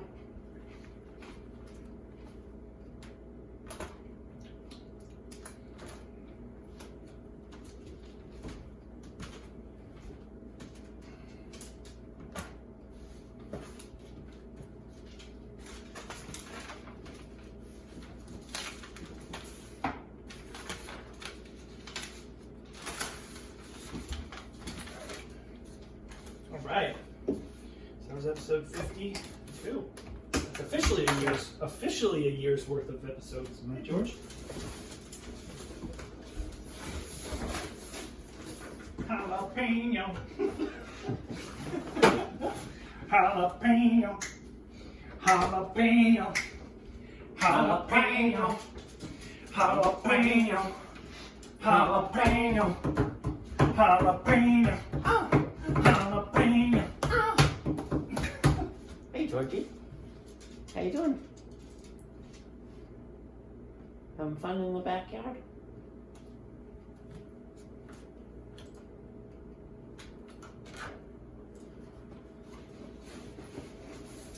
So I found out a little bit more about who I'm buying a house from, and so she grew up in that house, and then she inherited the house, and she's a lesbian. She lived there with her wife. And now they're moving. And what? Now they're moving. Oh. So keeping it gay owned. That's cool. So That's good, right? it's good vibes.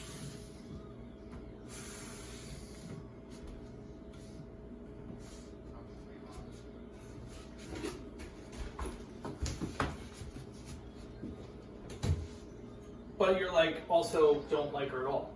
No. I don't want to. I don't want to see her. I'll be happy when